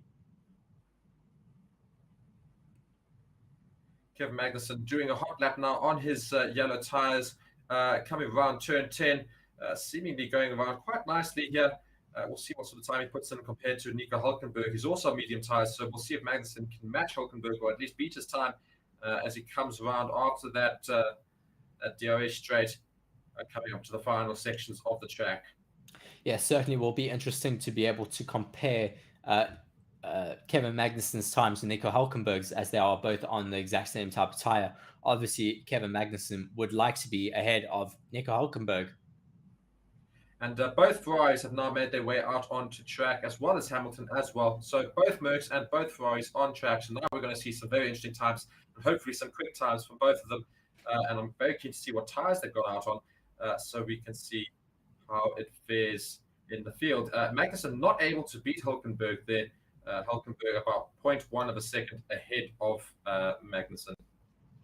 I'm just loading the onboard of Charles Leclerc at the moment. I will let you know he is on a set of soft tires, so he will hopefully be going on some fast laps here. Let me check what Carlos Sainz is running at the moment. Just give it a few seconds to load. He is also on a set of soft tires, so both of them obviously going out for some quali simulations. And of the Mercs, what tires are we looking at on the two Mercs? Let me have a look. I've gone back to the international feed, so it will take me a few seconds. Lewis Hamilton, I'm loading up at the moment. Let's see what he is on. Also on a set of soft tires, and George Russell is on a set of soft tires as well. So George Russell about to come to the end of his warm-up lap, about to start a hot lap here. Let me keep this cam on him so I can see what he does here. Now coming through the last corner, going down that long straight, about to open up his DRS. Still looks like he is porpoising a little bit coming down that main straight as he comes now into turn 1. Are you watching him on the live feed there, Mark? I am watching him on the live feed, yes, and I've just seen a radio message there coming from Carlos Sainz saying the seat is still a little bit cracked like it was last season. You're saying back to his team in the pits. So certainly a little bit interesting there that, again, we've started practice 3 and there's a small issue with that Ferrari. Again, not a major issue at all, just something with that seat of Carlos Sainz. So something Ferrari is going to have to look at. Yes, not great again for Ferrari as George Russell now comes through turn 4, approaching turn 5 where the time zone is now 0.029 up on that first fastest sector from Lando Norris. And Hamilton already beating Russell's time as he's going around himself. So Hamilton chasing Russell down with a quicker time. So hopefully we see Mercedes put some good lap times here for the other teams to try and meet as Charles Leclerc goes around, but not as quickly as Hamilton in that first sector. Yes, I'm still waiting for that sector time from Leclerc, but there it comes through now. Yes, just a few tenths or a few hundreds actually shy of Lewis Hamilton's first sector time. Let's see what Hamilton can do to the second sector. Russell has now set the purple second sector time. Let's see if Lewis Hamilton can beat that yet again. Hamilton indeed does go quicker. Hamilton catching a bit of a slipstream from George Russell. Now 0.6 seconds up on Lando Norris's time. Over half a second up. Russell now finishes his lap time with a 1:34.1. Let's see what Hamilton can do, Mark. And very interesting here, Leclerc does actually go quicker in purple sector in that sector too, but Hamilton does go quicker than Russell, his teammate, by quite some margin, more or less 0.6 seconds quicker than his teammate Russell. So Hamilton now setting the fastest lap time. Here comes Leclerc, and Leclerc does not beat Hamilton, only just 0.07 seconds slower than Hamilton, or just under 0.07 seconds. Well, so what did I say? Looks like Mercedes are here for the party eventually. Yes, indeed. As I say, we've still got 46 minutes left of the session, but Mercedes certainly putting in a very quick lap in there, which will certainly put a little bit of a smile inside the head of Toto, because, of course, he doesn't smile outside. And Sainz, unfortunately, had to abandon his lap, I think, as he looks to be going a bit slowly, and he's probably just going to nurse the car back home. Clearly, he's got a small issue with that car, and I don't think he's going to complete time. Yes, he is going extremely slowly there. Don't know why, but I'm sure we will find out in a little bit. Looking at the moment at some of those Ferrari engineers looking quite unimpressed there on the pit wall. And again, everybody, if you are watching, be sure to subscribe to the channel, ask us some comments, and be sure to let us know where are you watching from in the world, and do be sure to like the video. And you can also go look in the chat. There's a Discord server link there. You can go and join the Forever Sports Discord, and you can get some more content from us over there with regards to all sports, and of course this of Formula One. Sainz is actually starting what seems to be a very quick lap. You think it was just taking very slowly around the back there, but he is indeed actually starting a hot lap. So we'll follow him now as he goes around the middle sector now. Yes, I'm going to go on board with him and just follow him through this lap and commentate on it a little bit. He is now coming up into turn 8, looking very neat and tidy, watching then nose cam through there. Car looking very stable, just watching that front element on the wing, how it deflects under the aerodynamic pressure. Coming now into turn 10, looking neat and tidy. No lockups from Carlos. Anything you can see on your side, Mark? The fact that he managed to put in a purple first sector, so he could be challenging Hamilton's lap times here as he comes up to the end of turn 11 here, and now heading into that final section of the track. Let's see how quickly he can get it. Can he get a purple sector in sector 2 as well as we come up to it? He does indeed beat Hamilton's purple sector, so he's got purple sectors all the way through. This all about finishing this race up now, this lap up nicely now, and as he's going down that final straight just before he goes onto the start-finish straight. And let's see how he takes the final corner. He comes around. Can he beat Hamilton's time, Reese? Just misses it. Not. You don't think he can? Just misses it. Oh, so clearly went a little bit slowly in that third sector. They're getting 2 purple sectors in sector 1 and sector 2, but not able to convert. So close, though. I mean, Lewis Hamilton's time is 1:33.508, and the time from Carlos Sainz is a 1:33.523. So close between the two of them. And Lance Stroll now, of course, very interestingly, starting a hot lap on softs as well. And that Aston Martin has been so quick this weekend. And we're following Lance Stroll, looking at his left hand desperately to see, and his left hand is staying there. So clearly not a problem, but he does mess that turn up a little bit. So he's actually going to slow down a little bit, I think. Just a slight error there as he went around those first opening turns for his hot lap. But let's still follow him, and hopefully he can put a very quick lap in and put that Aston Martin right up there. Oh, very wide into turn 8, just missing that apex. Had a little bit of traffic, which may have thrown him off a bit. Coming now into turns 9 and 10. Let's see if he can keep this nice and tidy. Once again, missing the apex a little bit, but that doesn't affect you too much. Coming now down the main straight into turn 11. Neat and tidy once again onto the apex of turn 11. Coming up to turns 12, and then the diving right hand of 13.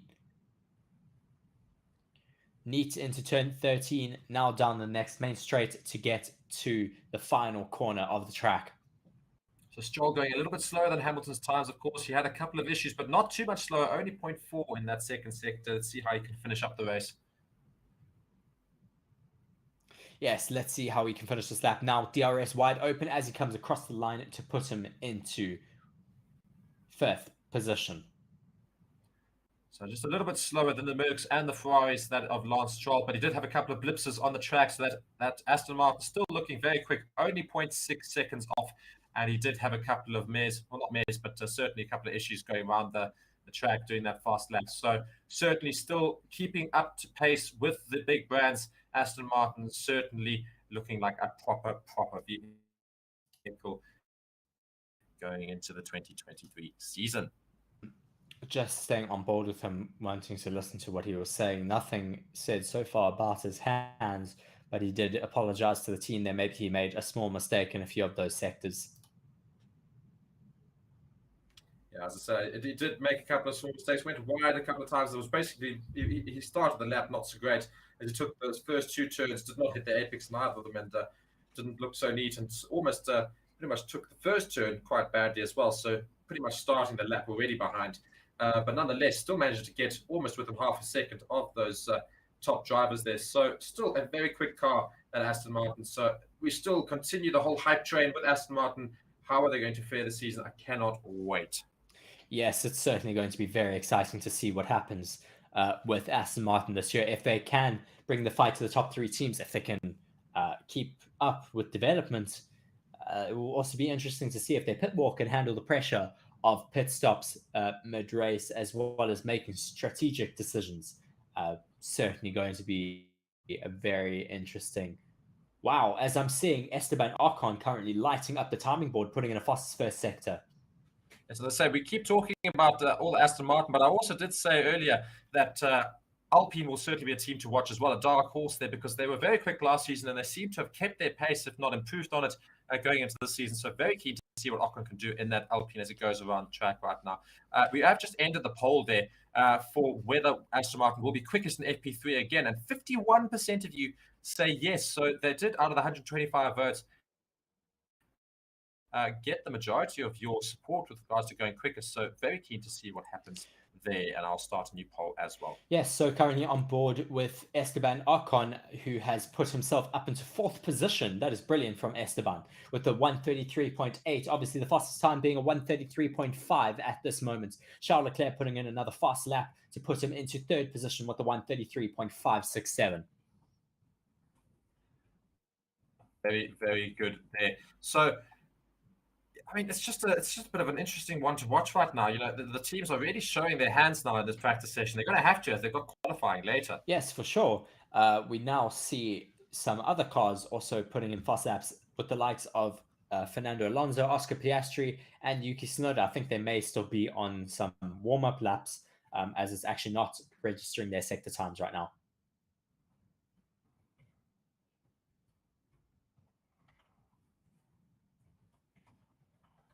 Just an interesting comment from the Alpine engineer saying that the track is about 1 to 2 seconds slower than what it was in practice 2. So it should be about 1 to 2 seconds faster in qualifying this evening, as that is the same conditions as we had last night.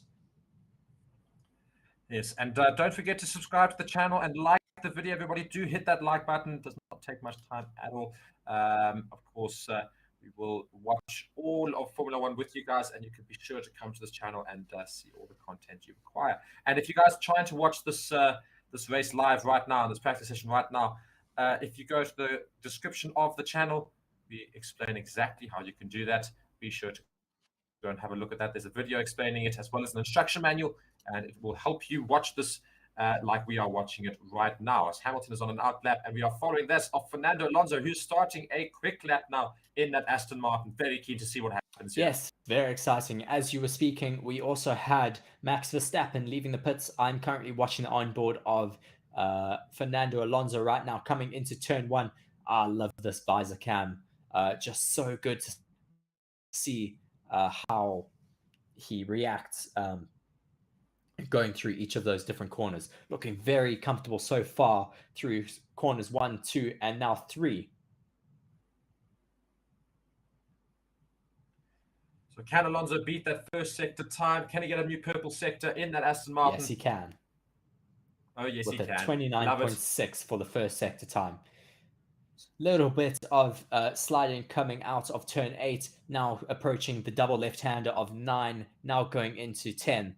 No lockup so far from him, looking very neat and tidy, coming through the DRS section now. DRS wide open, approaching turn 11 with a second faster sector time now. certainly opening up the taps a bit here, approaching some traffic, but then getting out of the way nicely for him. Turns 12 and 13 now.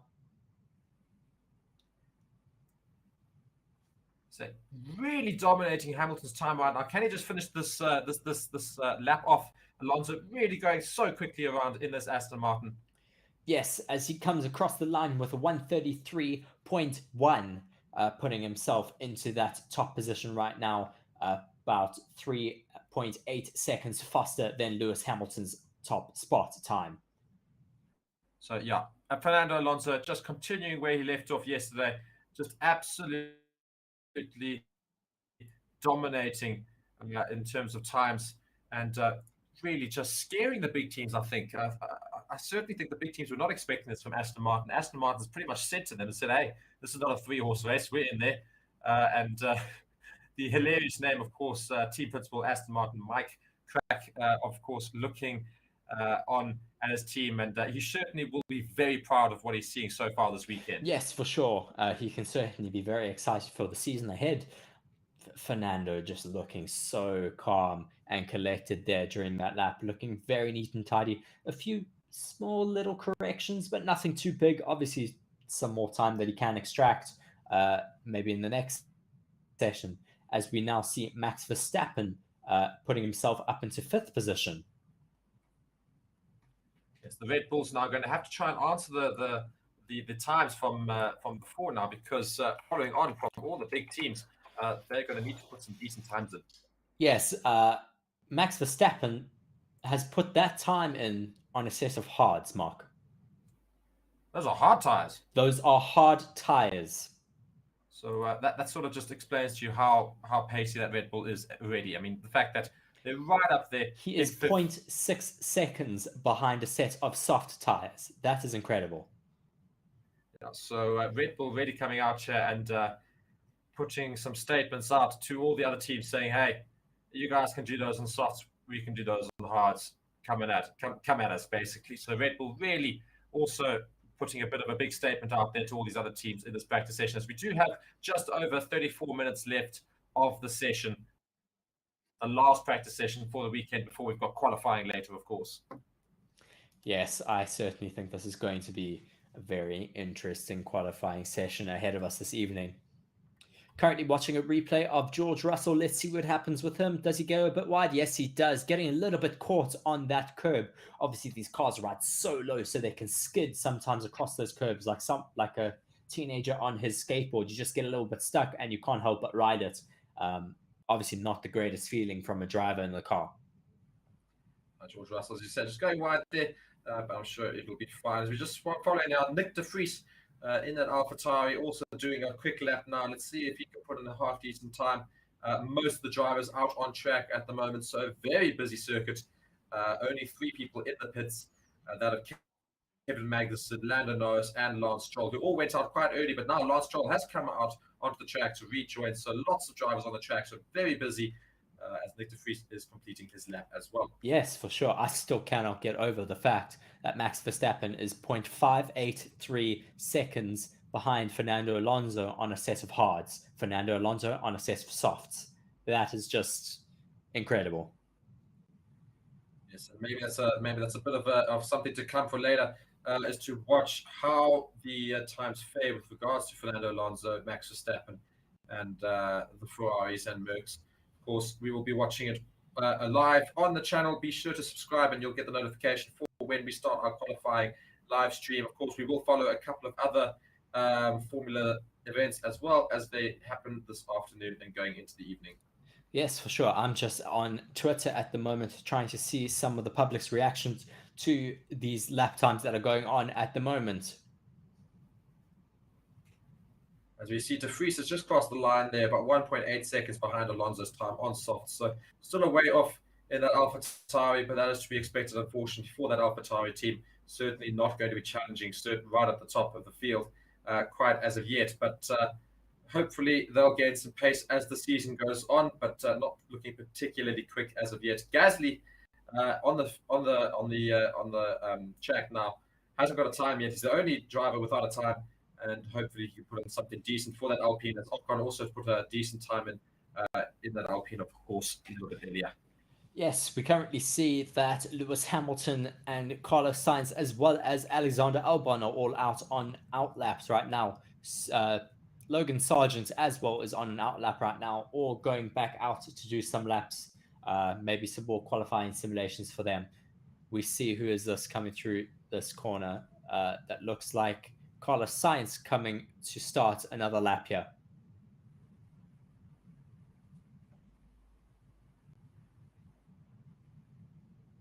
Carlos now approaching the first corner for his next time lap on another set of softs, so I certainly think he will be doing another timed lap here.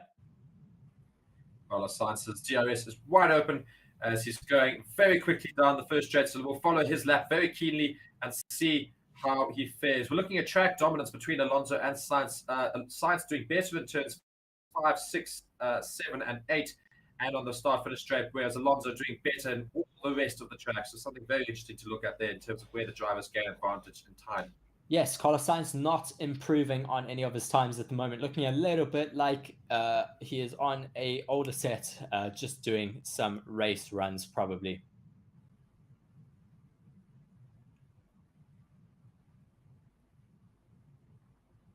So it is very interesting that the Ferrari is doing better through the slower sections of the track, whereas the Aston Martin doing better in what are seemingly the faster sections. So Ferrari still keeping that grip they had last season in terms of getting through those corners with a bit more pace than other cars, perhaps. Yes, for sure. What's very interesting at the moment is that our top 11 is made up of 8 different teams. So that is certainly showing that we have these cars performing a lot closer to each other this year, which hopefully should give us some closer racing. As Carlos Sainz now dives into the pits. Diving into the pits, as V says, Carlos Sainz is not going to finish this lap. We do see Alonso's on an outlap again, seemingly also on a set of softs, and very keen to see if he's going to try and do another quick lap, or if perhaps he's just going to do some racing simulation. Sergio Perez came into the pits quickly and is now out on another outlap. Let's see what tires he is currently on. Just waiting to jump on board with him. And Alonso is in fact back into the pits, so not going to complete any laps there. Perez is out on another set of hards, possibly the same set, maybe coming in for a quick wing adjustment.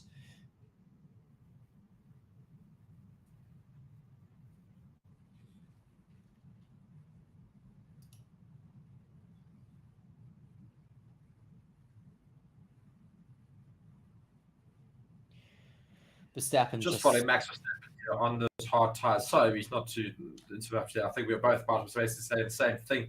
Yes. Still incredible how he's managed to put that time at just 0.58 seconds off Alonso, who was on softs. Yes, Verstappen just saying he had no grip into one of the corners there, so possibly just going on another warm down lap and then for another hot lap.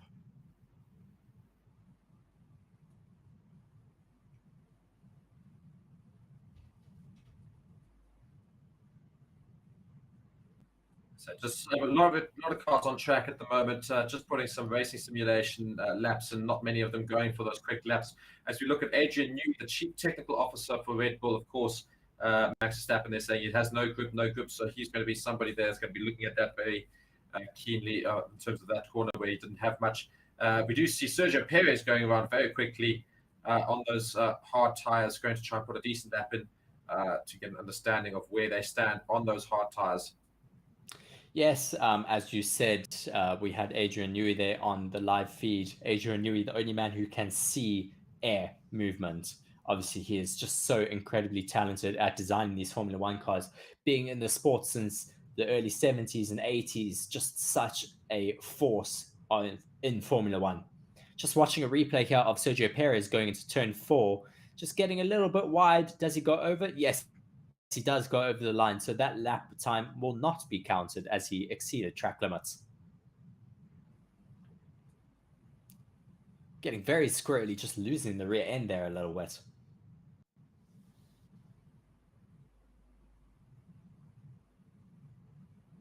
Yeah, as I say, just going beyond that line there, Sergio Perez on that outlap, well, not on that outlap, but on that quick lap there. but he won't let it concern him too much. This is, of course, practice, so it's not too important. But he did put a little bit of damage on those tires. We can see those streaks there after that corner. So his tires won't be 200% after that. So he'll most likely get himself back into the pits now. As Max Verstappen's also going around the track very slowly, probably just nursing the car home, or maybe perhaps just waiting to cool it down just before he starts another lap on those hard tires. What's very interesting to hear, I've just been listening along with Will Buxton, is that the fact that Red Bull are doing all of this on a set of hard tires means that they save a set of soft tires for the race on Sunday. Perhaps that's exactly why they're doing this on the hard tires. And if they are managed to put in those sort of times on those hard tires, they could do this again in qualifying, which means they save another set of soft tires. That's what I say. So it's certainly interesting to look at that. The fact that they're managing to get themselves into the top 10, not even just the top 15, but into the top 10 on a set of hards. So as you say, they might well back themselves to go out in a set of hards in that first qualifying session. And as you say, saving a set of soft tires for the race and just keeping all their tires fresher, which will certainly result in them getting a bit more pace tomorrow. Yes, for sure. I mean, that gives them a huge strategic advantage tomorrow. Do you think any teams are going to perhaps change their plan and think maybe that's actually not a bad solution? Maybe McLaren, Mercedes look at doing the same sort of thing. Maybe Aston Martin also think, hey, I back ourselves on hards. Let's go and see what sort of times you have to be able to put in those lap times, of course. So let's see if they maybe do some experiments maybe in the last 10 minutes of this session. And if Aston Martin can do a quick time on a hard tire as well, perhaps they're going to do the same thing. So certainly something I think most of these teams should actually perhaps look at if they back their pace to the car. I wouldn't say the smaller teams, the likes of Haas, Williams, AlphaTauri, even McLaren or Alfa Romeo do look at that. But I think the other teams should certainly maybe perhaps look at doing that, see how quick their times are compared to everybody else, and almost back themselves in taking the hard tire in that first session later this evening. Yes, for sure. I mean, if it can help them save a set of tires, which gives them an advantage on Sunday, then I think they'll definitely be having to look at it. So just 25 minutes left of this session. We're following Gasly as he goes around in that Alpine. Not particularly quick. Doesn't look like he's going for a timed lap here because he's going around quite slowly. Quite interesting statistic here. Pierre Gasly will be making his first race start this weekend for a team not owned by Red Bull. Obviously, his entire Formula One career so far has been in Red Bull-owned cars with the likes of AlphaTauri and Red Bull Racing. As we see him go around in that French Alpine car, do you think he's got a decent season ahead of him? I certainly think so. He seems to be performing quite well at the moment, up in P8. What's very interesting for me to see, which has just caught my eye, is that Alex Albon in the Williams is in P9. He is indeed. He's managed to get himself up into that P9 position on a set of soft tires, of course, 0.88 seconds behind Alonso. So not too bad at all from the Williams there. And it just goes back to that whole statement. They're just looking here. I've got 1, 2, 3, 4, 5, 6, 7 different teams in the top 10. So that is something certainly that's going to make fans very happy. We want to see all these different teams competing at different levels, and hopefully makes for a very competitive season as we go into some more Grand Prix weekends and hopefully into tomorrow as well. Yes, for sure. Just having a look on Twitter, interesting to see someone said, if that means Red Bull have no grip, then what happens when they do have grip? Obviously, Max Verstappen saying on that lap that he didn't have much grip on that set of hards, and he's only half a second away from the fastest lap time. And of course, everybody, be sure to go and vote in the poll on the right. Everybody watching, there's a new poll you can go and participate in. Go and tell me which team is the team to watch going into qualifying later this evening. Is it Ferrari, Aston Martin, Red Bull, or Mercedes? Of course, I've got my own opinions on that, but I'll let you guys vote for a little bit before I go and vote myself. And of course, if you guys are watching, be sure to subscribe to the channel, hit that like button. If you do go and subscribe, turn the notifications on. You'll be notified when we start our qualifying stream so that you can be right on board with us, and we'll keep you up to date with exactly what's happening in qualifying later this evening. Yes, please do drop a comment down in the comment section asking us any questions, your predictions for this weekend, your favorite team, maybe just some words of encouragement for us. Whatever you have to say, please do let us know. And if you see in the comments as well, you see James P says, welcome to the Forever Sports Members Club. And be sure to go and have a look at that. You get some exclusive content. You'll get access to some things that nobody else has access to. And it certainly is a good thing for you guys to go and have a look at. So go and look at that. Otherwise, do just subscribe or like the video. Nothing is exact for you guys to have to go and do, but support in any way would be much appreciated from both me, Reese, and the Forever Sports team. We're still watching, as I say, practice session 3, just over 20 minutes still to go. Carlos Sainz completing some laps here, quite a bit slower than Alonso's time at 5.9 seconds slower on a set of softs as well. We see some Red Bull mechanics working on the side pods of Max Verstappen's car. I don't know what work they may be doing there just yet. Let's see if they do take these side pods off or if they are just maybe tightening things up to send them out again. Let's see what happens. It looks like they're taking some things off at the moment.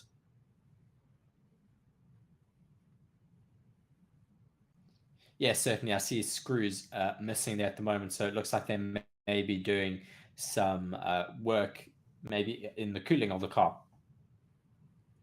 Yeah, I mean, it's quite incredible how they can just take all these different components off each time and just make these small adjustments, as they said, just to make the car ever so slightly quicker and better for Verstappen to take around the track. And if they're going to find some more pace in that Red Bull, I think it's going to be a very scary qualifying session later, especially when they put these times in on hards. So, yeah, certainly something to be looking out for from a member of any other team. Yes, I think at the moment the teams are certainly being very wary of Red Bull, as we see the exact same work being done on Sergio Perez's car. So I think it's just something standard that they are doing on both sides. As we see that side pod being taken off, that Red Bull is just standing strategically in the way of the camera, which is quite unfortunate. Yes, as now another engineer stands in the way so that we cannot see any part of that engine.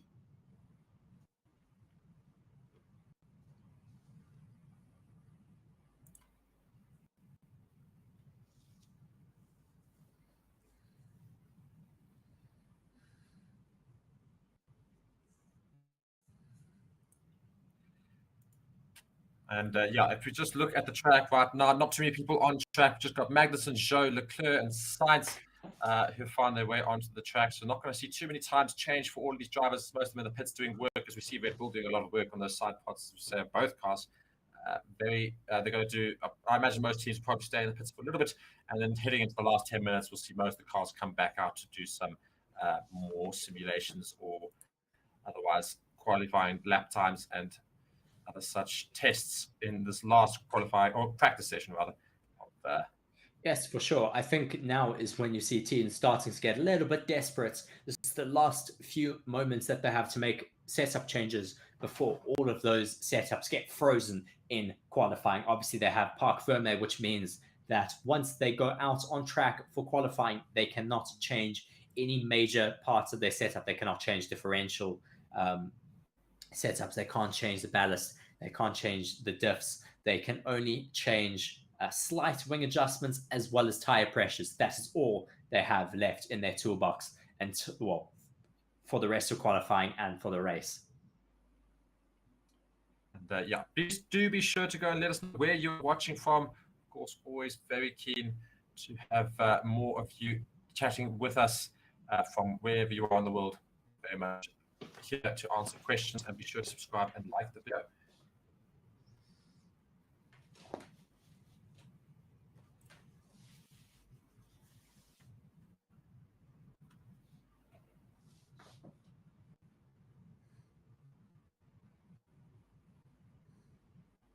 $17 minutes left of the session until we go for the very important session this evening, qualifying, which is at, if I'm correct, Mark, it is 6 p.m., is it not? I think it's actually a little bit early. I think it's 6 p.m. in Bahrain. 6 p.m. Bahrain time, yes. Bahrain sorry. Time, yes. For us in South Africa, it will be 5. Just watching the Alfa Romeo of, I think it is Zhou at the moment going around. Yes, it is Guan Yu Zhou. DRS wide open, going now into turn 11, looking nice and tidy. A little bit of traffic staying nicely out of the way, though, into turn 12. Now preparing for turn 13. Wow, lots of bottoming out there. Guan Yu Zhou puts in the fastest middle sector, though. Only 0.1 behind the fastest time right now.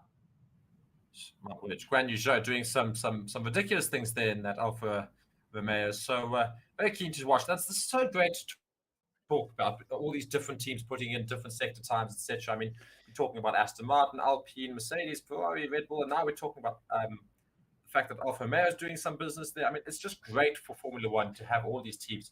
Zhou comes across the line now to put himself into second position. Brilliant from him, as we see Lance Stroll now putting in the fastest first sector time. I think we are seeing this track evolving a bit more, possibly track temperature coming down a little bit, allowing these cars to go even faster out there. We should be seeing some more cars going out very soon, as Stroll does not put in the best middle sector. Let's see what he can do in that final sector of the lap. Perhaps we'll see these times fall, as everybody's probably going to be preparing for qualifying now. So going to be coming out on these soft tires and really try and put in as best time as possible going into qualifying later. As you say, Stroll just slightly behind in that second. Yes, Stroll now coming across the line to finish with a 1:32.9 fastest time out there on the board right now, as Alex Albon moves himself up into 10th position with a 1:33.8. So we're starting to really see this track evolve, and these two Aston Martins currently leading the way in terms of quickest lap times. Aston Martin still keeping the hype up, and yeah. Replay of a big lockup for Valtteri Bottas. Just going a little bit wide there on the corner of turn 8. Brilliant lap time for Lance Stroll. Obviously, with that injury on both of his hands from a cycling accident, glad to see that he is still able to put in some very fast laps. Quite interesting there from that lockup for Valtteri Bottas. That front right tire was smoking for quite a while afterwards as well. Yes, it was. Certainly not going to be able to finish on that tire. I don't think. It's probably done quite a bit of damage to it. Yes, unfortunately, when it smokes a lot like that, that does mean that it has quite a big flat spot on it. Stroll on the radio saying good improvement, tire turn 1 to 2. So clearly, I'm not sure if that's actually directed at Stroll. It's more, I think, directed at everybody watching at home. Who, of course, picked up on the fact that he did not have such a great turn 1 and 2 yesterday, where he took his hand off the steering wheel. I think more at the point, just going after everybody at home, saying, hey, he's fine, actually. I mean, of course, Lance Stroll is going to be recovering better and better day by day. Of course, doing a lot of physical therapy, I'm sure, for his hands. They will be improving by the day. Hopefully, he will be able to bring the fight to Fernando Alonso, hopefully. As we see quite a few cars coming out onto track. We've got the two Ferraris out on track. I'm very keen to see how they do. Both of the Mercedes cars as well. So hopefully they can put up some quick times as we start to get to the end of the session. Just 15 minutes left of the session, the last practice session for Bahrain before we go to qualifying later this evening. And of course, teams will try and get as quick times as possible in this practice session in preparation for that. Yes, currently watching Oscar Piastri getting ready to go out on track. We see those tire blankets getting ready to be removed. Now looking on Fernando Alonso's car just being put back together to get back out on track as well, after making some adjustments before those car setups get frozen for qualifying later this evening.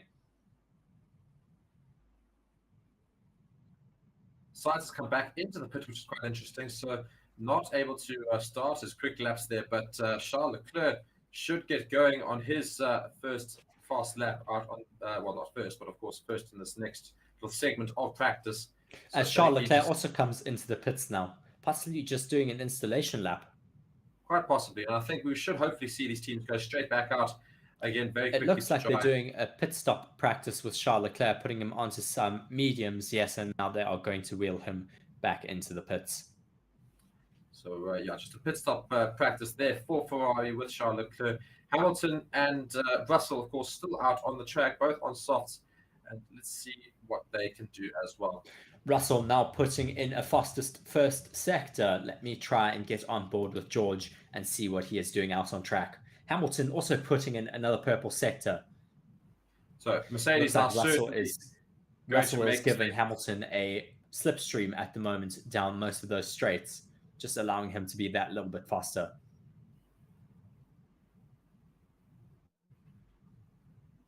Hamilton now approaching turn 8.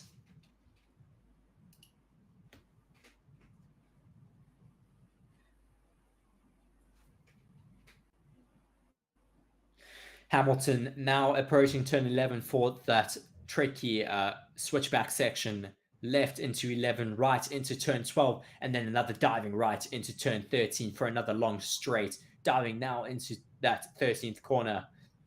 Very neat and tidy. Put in a fastest first and second sector as George Russell puts himself into that pole position for free practice 3. Hamilton now across the line with a new fastest lap time. Just waiting on that lap time to show up on my screen. Let me just go back to the Formula One live stream. Let's see what that time is. George Russell's fastest time was a 1:32.7. Hamilton's time with a 1:32.555. So Mercedes certainly making some statements with regards to their pace in this practice session, basically just saying, hey, we are very quick now. So hopefully other teams are going to certainly try and compete with that as well. Yes, and as you say that, Mark, Max Verstappen is about to start a hot lap. He is coming through turn 12 at the moment, very slowly on a new set of softs, just slowly warming them up, getting them ready. Let's see what he can do on this next lap.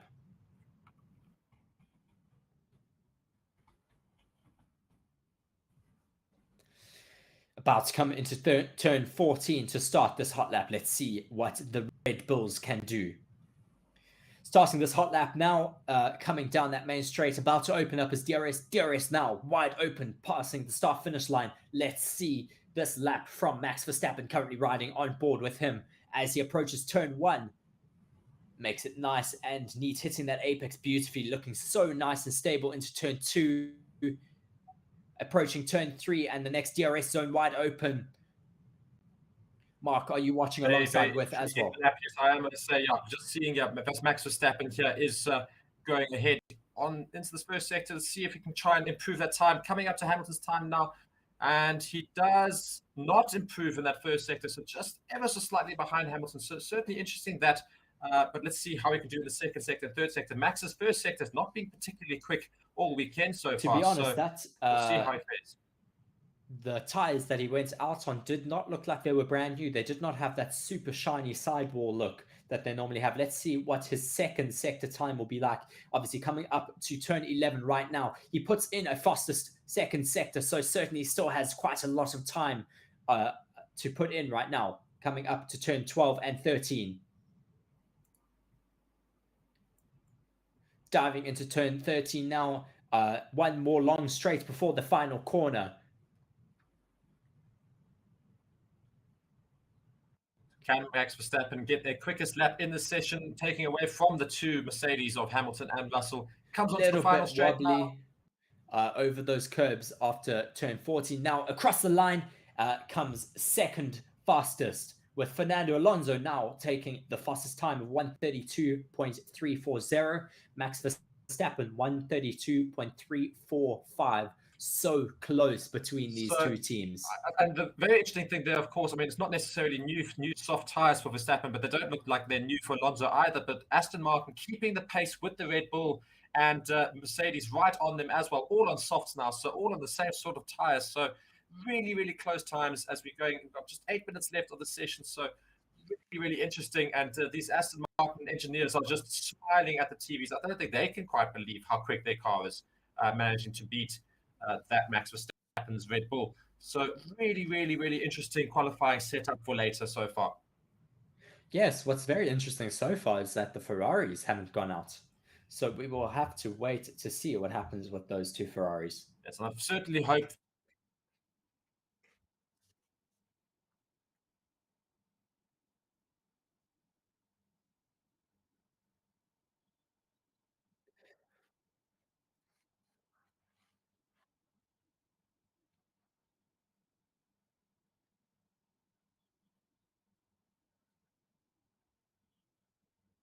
Yes. Obviously, that lap from Max Verstappen with no no slipstream from anyone else. Fernando Alonso being really close behind Max Verstappen on that lap, picking up a nice slipstream down those straights. Nico Hulkenberg has put himself up into 10th position on another set of softs with a 133.4, closely followed by Yuki Tsunoda with a 133.475.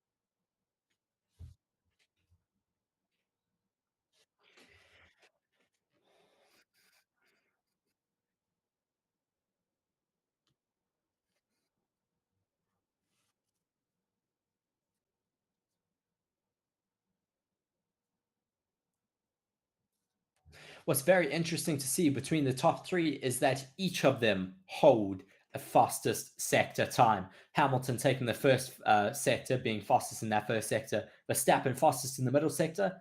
Alonso fastest in that final sector. Very interesting to see how their cars react so differently through each of the different sectors, each of them being dominant in one of them.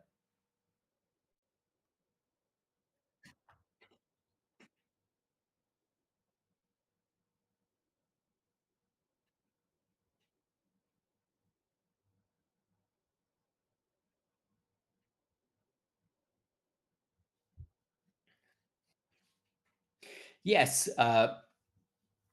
certainly putting in some good sector times for himself. All green sectors at the moment for Sergio Perez, no purples, but let's see what he can pull. He's now coming through that final corner down that main straight again.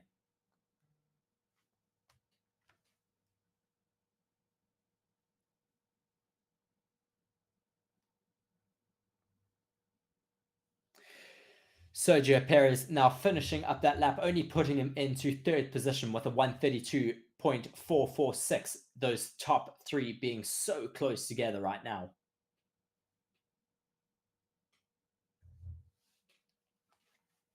I certainly did not think we would be seeing an Aston Martin at the top of the timing boards.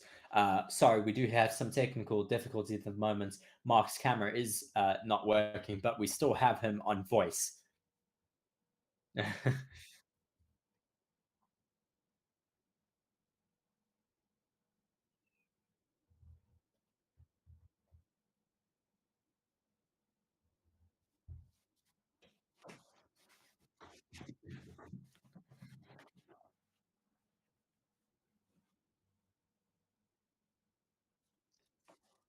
Yes, certainly. Not seeing any new fast laps being put in by anyone. Are those Ferraris out on track? Yes, they are both starting out laps as we speak. Good timing. Um, let's keep an eye on them for sure. Let's see if they are on some new. Let me go look at some onboards.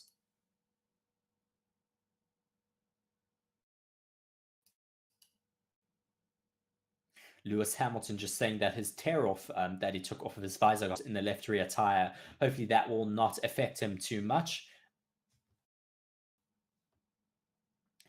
Charles Leclerc now looks like he's about to start a hot lap, just letting a car through behind him. Now starting this lap on that main straight, getting a nice, good stream from that Haas. DRS now wide open, crossing the start finish line.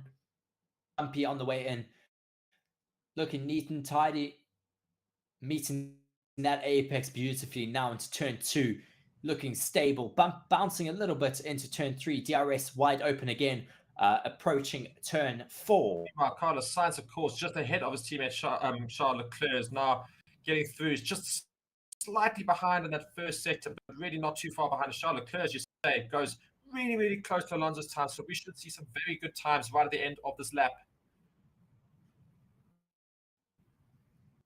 Yes, all looking very competitive right now, all very close in. Very exciting qualifying ahead of us this evening. Yes. And I should be back on screen. So hello, everybody. I'm back. So apologies for that. But yeah, Carlos Sainz just goes slower in that second sector, 0.3 seconds behind already. So not too quick for the Ferrari. Let's see how Charles Leclerc can fare as well as he comes up to that marker for that second sector. Carlos Sainz right at the end of the track right now. Let's see what sort of time he can put in. Charles Leclerc just behind Alonso. Can he beat that lap time? Carlos Sainz now crossing the finish line. He crosses over, puts himself into seventh, so just behind Stroll. Yeah, so not brilliant for Carlos Sainz, but Charles Leclerc now coming into the final thing. Can he beat Alonso's time? It's going to be very tight. Yes, coming close to that DRS now. DRS wide open, coming across the line, and only puts himself. So we are really, really well poised for qualifying later. We've got we've got 4 different teams in the top 5. Top 5? 3 different teams. 1, 2, 3, 4 different Sorry, teams. Sorry, there's 4 different teams, yes. Yeah, sorry. So that's really, really well poised for qualifying later. It's actually brilliant to see Aston Martin really challenging these Red Bull, Mercedes, and Ferrari times. As we look at Ferrari, it says 1-4 race in 2022, their most wins in the season since 2018, which is quite sad considering they should have won quite a lot more than that last season. So I think Ferrari will be disappointed with this practice session. I don't think they managed to get people on sides with their pace. But of course, that is just practice, and it's the wrong time of day to be assessing such. We'll hopefully see some cricket times from them this evening at qualifying. Yes, for sure. As we now have Max Verstappen on another outlap, obviously just to do some practice starts. This will be interesting to see their practice starts now at the end of the session. Session obviously now over.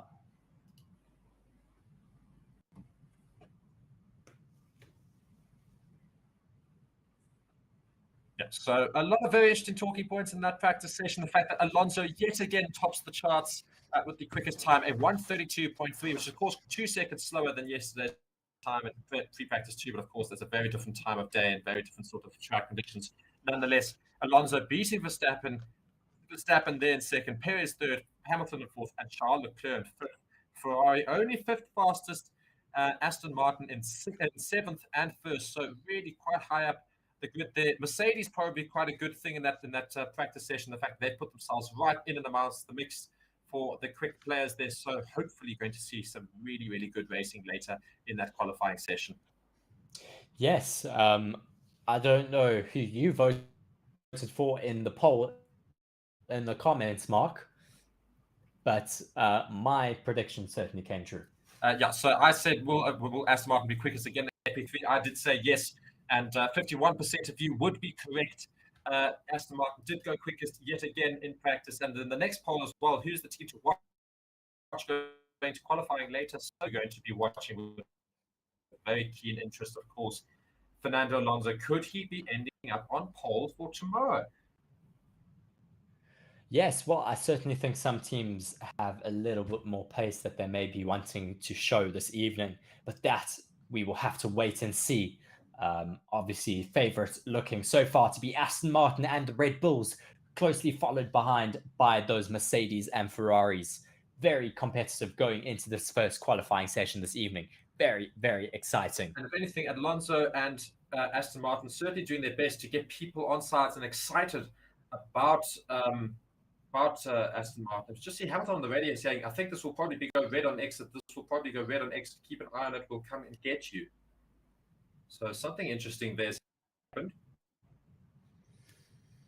Yes, car obviously stopped in the pit lane at the moment.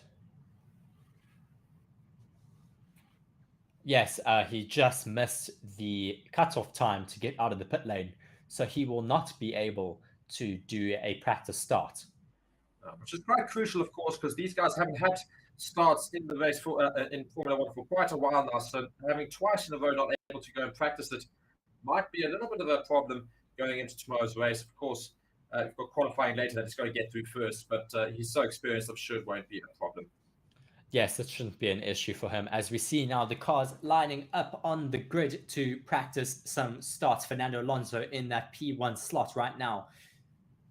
Looking good on the start. A little bit of tire burnout happening there, but obviously just trying to get that clutch point perfect for the start on Sunday. And yeah, of course, I think he should be practicing right in that front position, because I think that might well be where he will be come tomorrow. Of course, we've got to get through qualifying later, and it would be very disappointing if Aston Martin do suddenly completely flop this evening. But I'm sure they won't. They've been so strong this weekend so far, and I'm sure they'll keep it going. As Max Verstappen practices his start as well, no tyre spin much at all, but seem to just struggle getting to that second gear. Yeah, it's not looking so good on the race start there for the Red Bull. Let me maybe go on board and listen to their race radio quickly.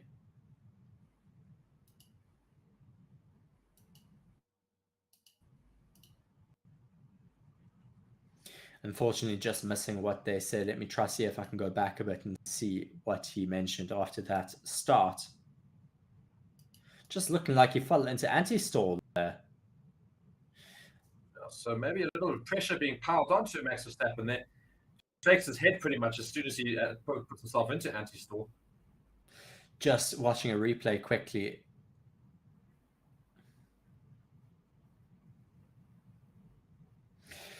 Gets himself nicely into that grid box, puts himself into gear, revs it up. Yeah, and just weirdly, like almost goes into neutral straight after he starts. So now let's see. Yeah, Sergio Perez, who's decided that he's going to start from pole position, so he's backing himself for latest qualifying session. And let's see how he starts in this simulation now. And he gets going, a very clean start and no tire spin at all. That's a very good start, practice start there for Sergio Perez. So I think he'll be happy at there, and Red Bull should be happy that fact that it might have just been Max Verstappen making a simple issue on his start. Possibly. There. Just watching that practice start now of Sergio Perez, yes, looking much more calm and collected there. No weird moments from him, looking like a perfect race start. Well, that is it for free practice 3, Mark. Indeed, I know. And we are so excited to see what's going to happen in qualifying later. We are really well poised for such a good start. Aston Martin, the ones leading the way out of nowhere. Red Bull and Mercedes matching some good pace there. Charles Leclerc coming in late to put themselves a little bit into contention, but Ferrari going to need to find some pace this evening. Fernando Alonso, yet again, has got finished in that first spot. So, yeah, we're very, very keen to see what happens in qualifying later. And, of course, you're going to be following us and watching us on Forever Sports. Be sure to subscribe, hit the notifications button so that you guys can be notified when we start qualifying. This qualifying stream later. Of course, we will watch all of that with you, and we're so keen to see the season start. Yes, for sure. Very excited to see that first qualifying session of the season. We certainly hope to see you all there. Yes, and so me and Reese are going to say goodbye for now. We are going to join you later, of course, for the Formula One qualifier. Be sure to stay on the channel, and we will, of course, be showing some of the other Formula events as well this afternoon and going into this evening. But until then, you've been watching Forever Sports. Mark and Reese with you. Be sure to subscribe.